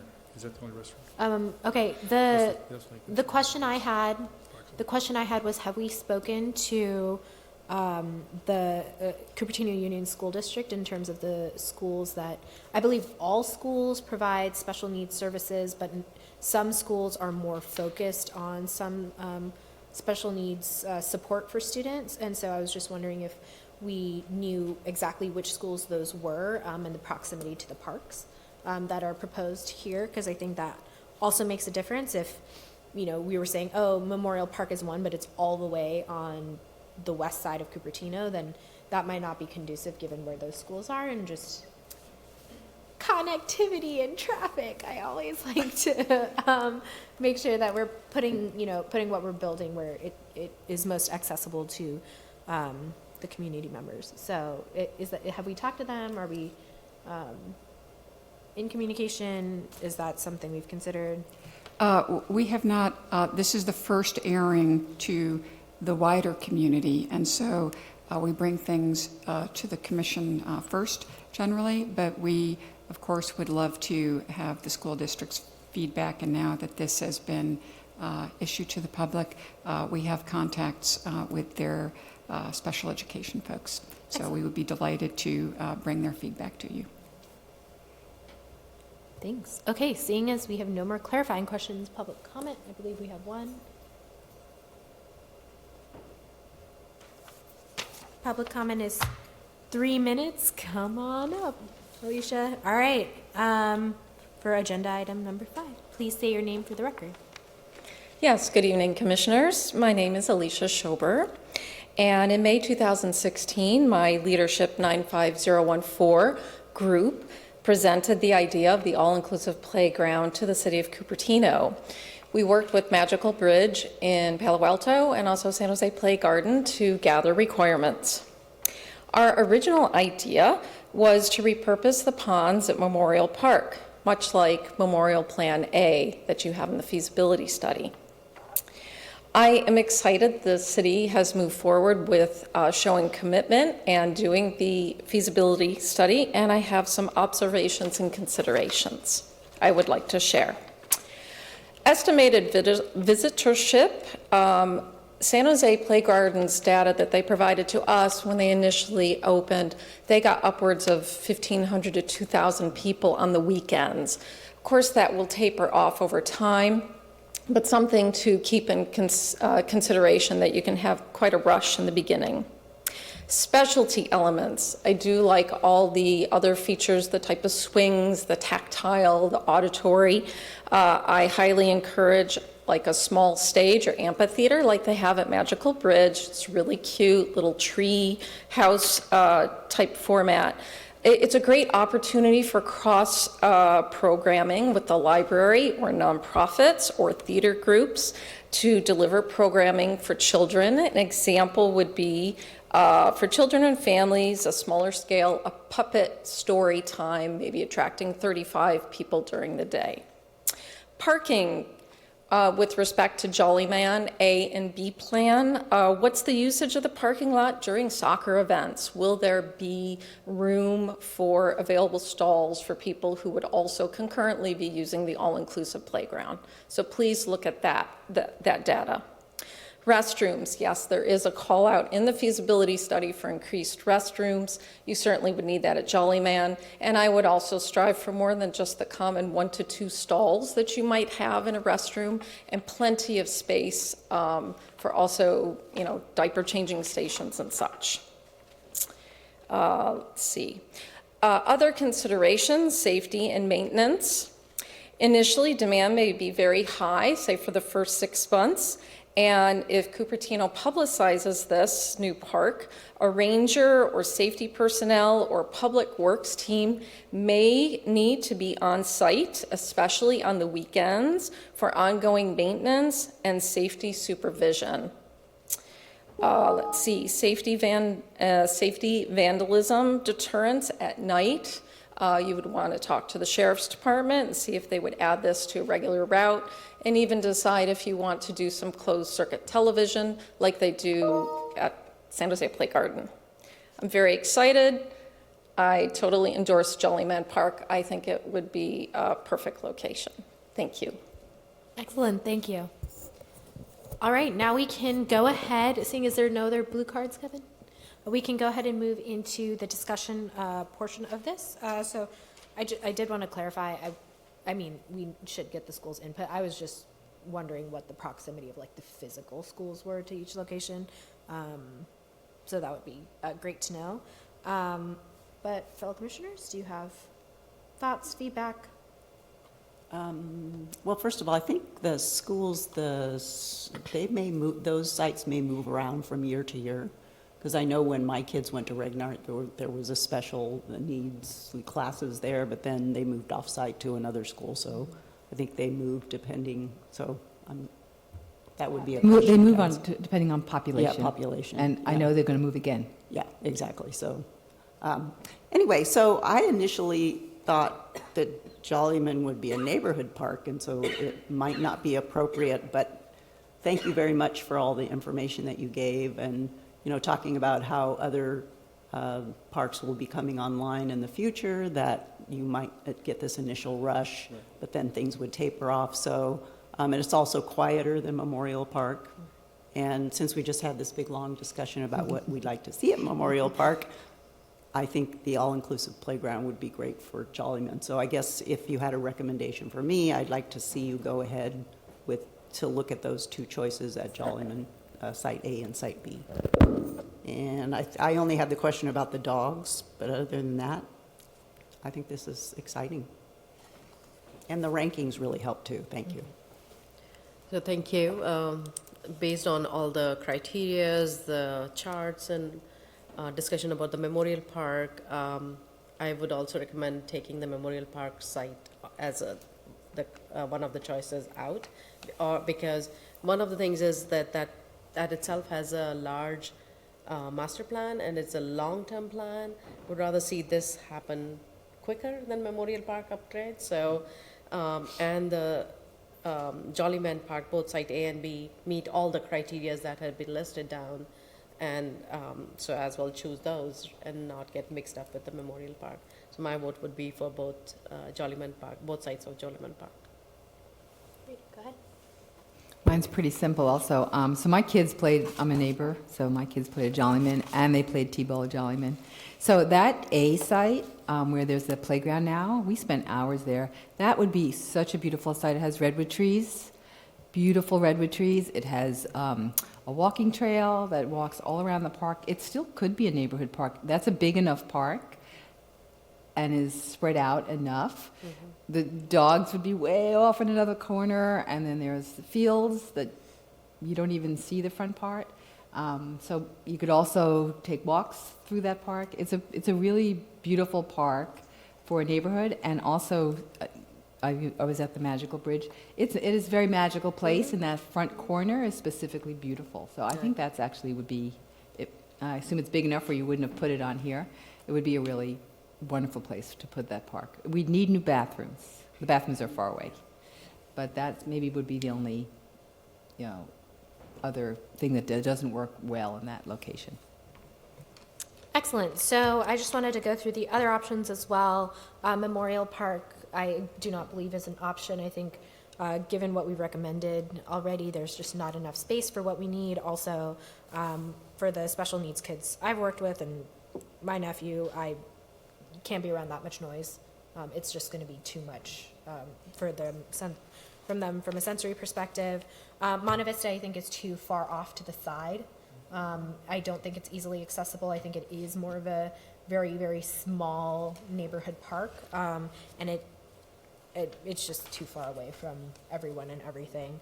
I do actually think that Creekside has some potential. However, given the already limited, sort of seating areas and things for that part of Cupertino, I'm not sure if creating non-local traffic for this specific park would be ideal.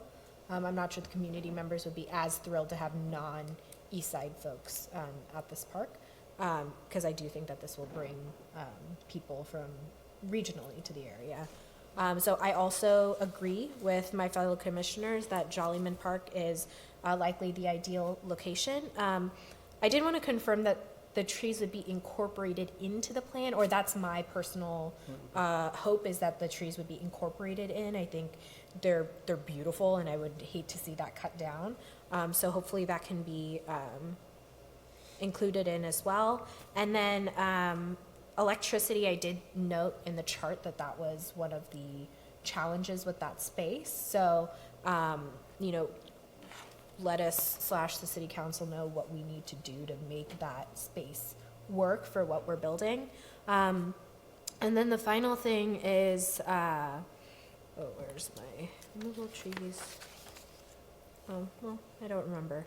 So, cool. That sounds great for me. I think Jollyman is probably the ideal location for what we're building, and the bathrooms would be great to have family and unisex bathrooms. And if we're going to add more bathrooms, I would prefer that they be unisex and not gendered to be the emphasis of those bathrooms. So especially kids with special needs that might not be able to express their preferred gender pronoun, they have a space to go that's more open. And then I also did like the public comment about including changing tables, making sure that it's very family friendly, even if that means having a space that is just for changing, diapers. They have that in Europe a lot too. Cool. Do you want a specific motion to send this as a recommendation, or is our feedback, our fairly unanimous feedback, pretty comprehensive? Jollyman all the way. Because technically it's new business, so.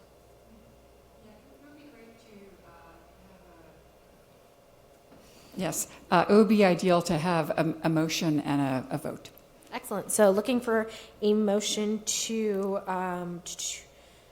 list Jollyman as the primary or the recommended site for the all-inclusive playground. Anybody want to make the motion? I move that we offer, or we encourage the Jollyman site A or B. A would be my first, A and or B, the site for looking at this playground. And I second it. All right, we're going to go ahead and move to a vote. What happened?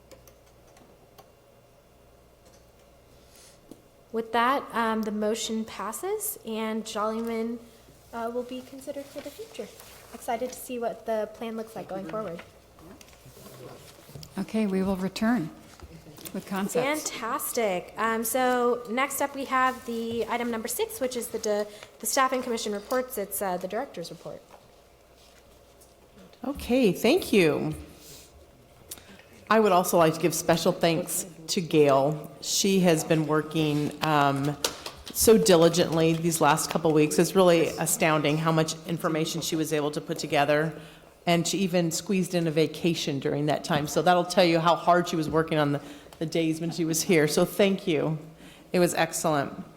Tonight I just wanted to share some events, some exciting things we have going on in the department. This week is actually our kickoff for summer. We had our in-service training with our staff, which includes our recreation leaders, aquatic staff, and our leaders in training program. So that's been taking place this week, and they'll all be ready to go as camps start on Monday, June 11th. July is Parks and Recreation Month. And so at the June 19th City Council meeting, we will be receiving a proclamation acknowledging that July is Parks and Recreation Month. So I would invite you all to come to that if you're able to make it.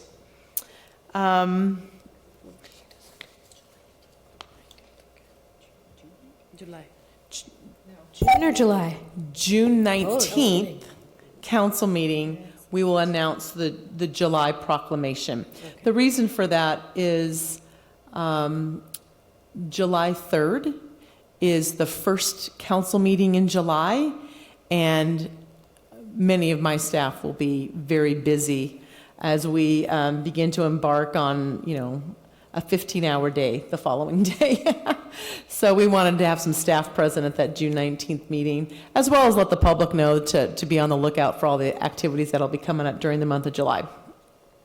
I'm really happy that Commissioner Tombe did request a report on the emergency programs. So on June 23rd, which is a Saturday from 10 to 3, we'll be having an emergency preparedness fair, and that will be at Memorial Park. And I have a flyer for you if you haven't seen that. And that'll be a great opportunity to see some emergency vehicles actually have an opportunity to build a free emergency backpack. There'll be hands-only CPR, hands-on fire extinguisher demonstration. So it's an excellent opportunity for the public to come out, families of all ages, to learn how to be prepared for an emergency. So that's the first time we're doing that. So we're excited. Again, that's June 23rd, 10 a.m. to 3 p.m. at Memorial Park. I'm also excited to announce that we will be kicking off on June 30th our neighborhood events. I have a flyer We can give a flyer for you, for each of you as well, about all of the upcoming events. There are 34 different activities at 11 locations. These will be offered at various parks throughout the city: Creekside Park, Main Street Park, Portal Park, Monte Vista, etc. There'll be a variety of concerts, movies, there'll be art activities, there'll be fitness in the park. So we are really looking forward to this, and it's free to the public, which is another wonderful benefit. You should have received your summer recreation schedules. If you have not, I will pass these down to you.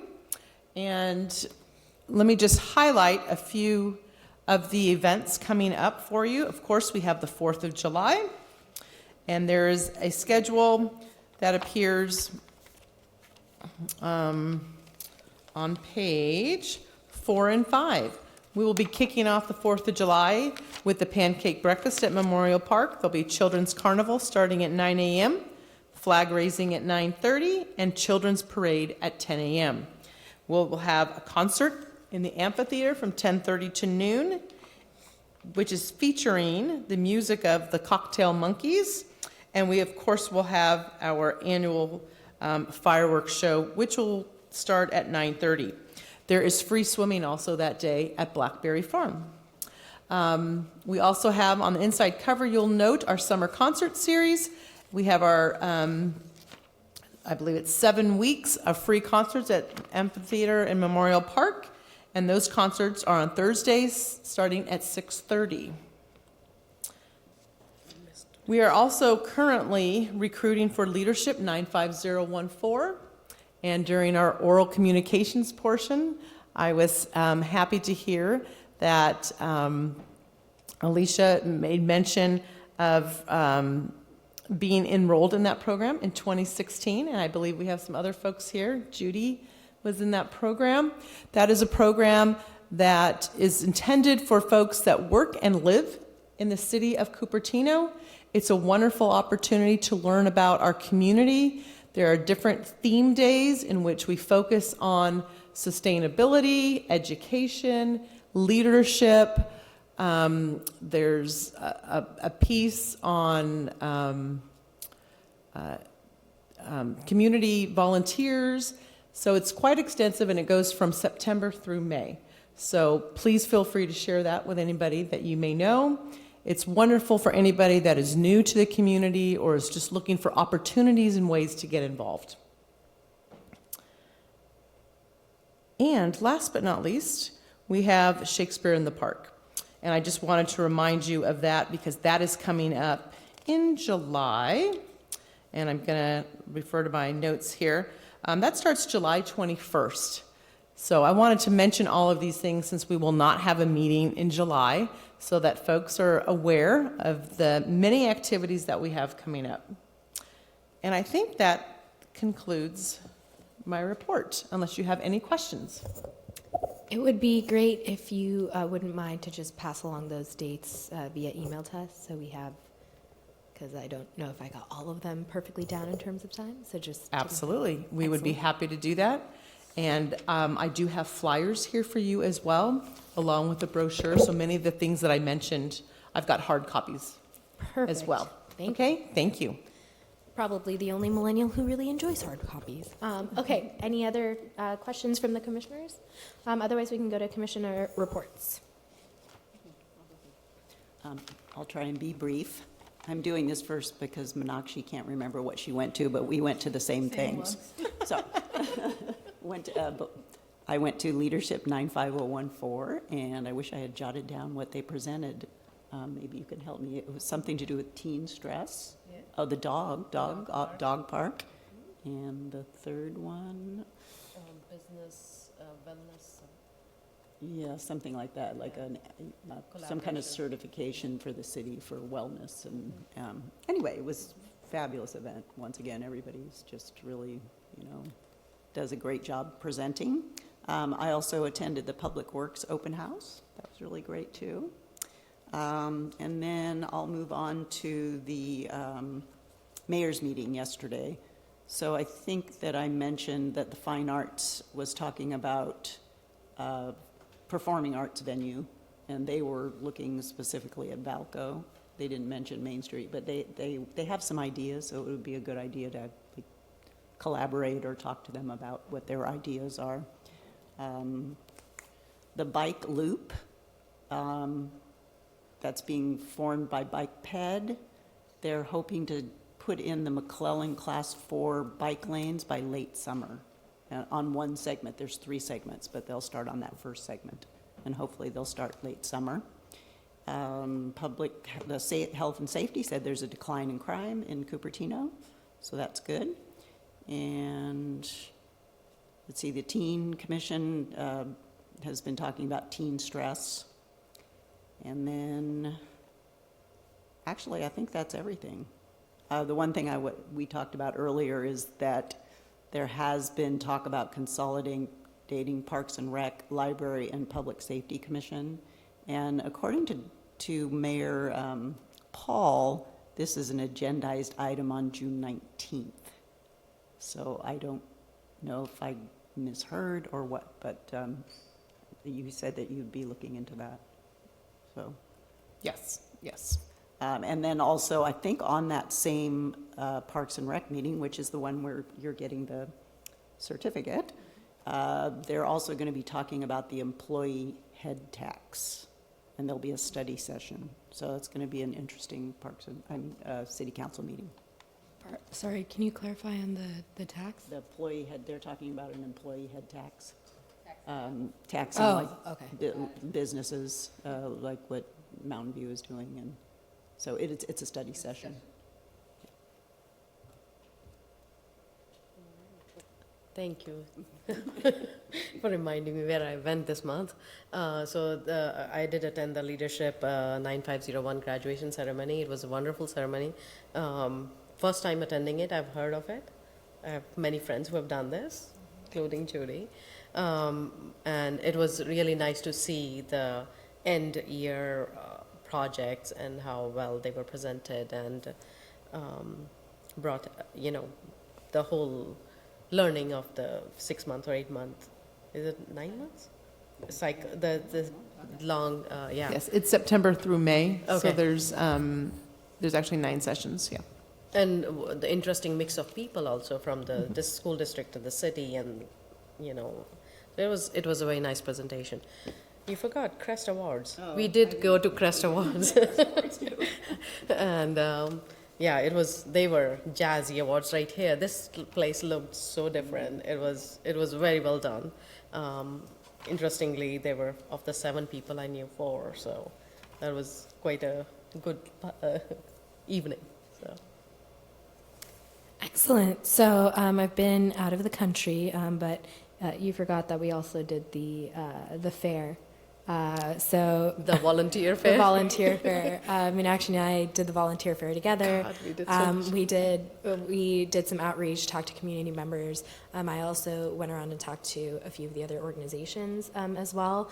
And it's surprising the number of people, not only that just came up, but the number of other organizations that were also interested in volunteering for other things. I guess not really surprising because it's Cupertino, but that was really heartening. And then one of the things that I wanted to, also 2 things I wanted to bring up. I do think we need to send out a survey, I'm losing my voice, for the next set of mayor's meetings. I think we might only have them scheduled to July. So just to confirm that we can get that on the books. And then also, what I have seen, like I said, haven't really been in the country, but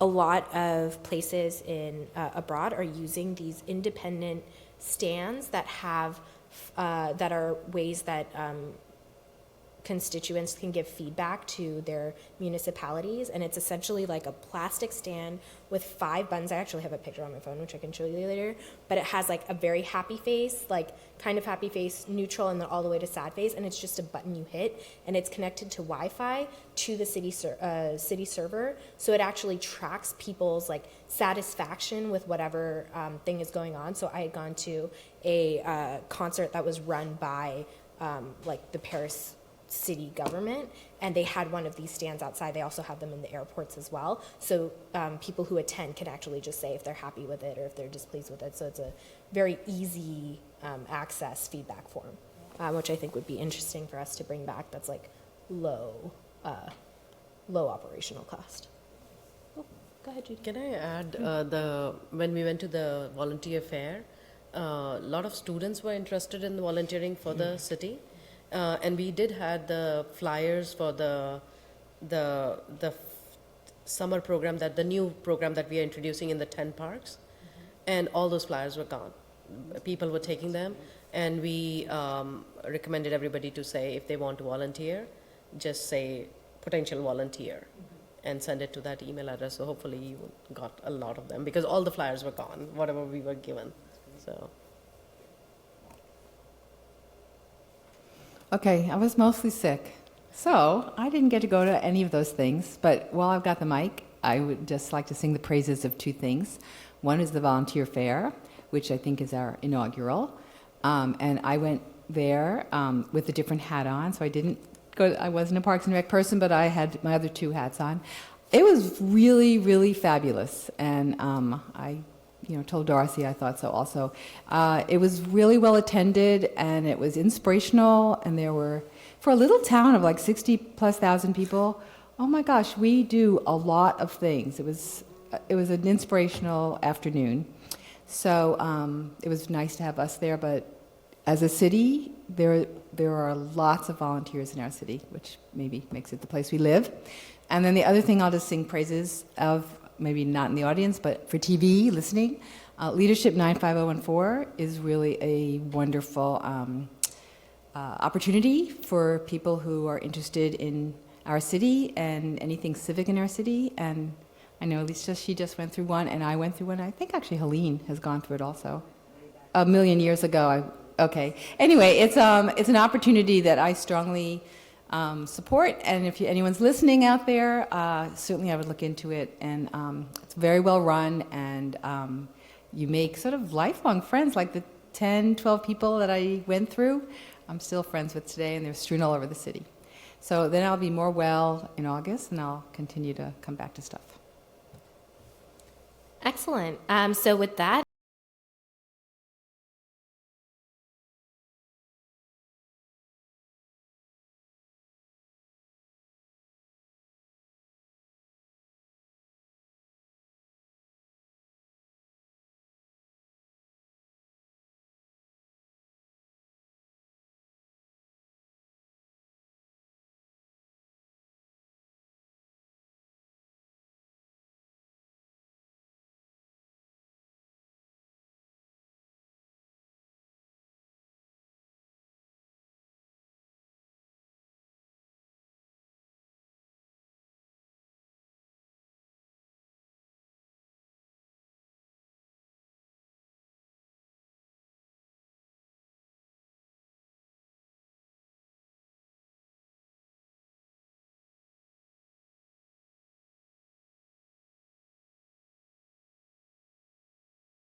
I'm a retired school psychologist, and helping people was my thing. I was very independent.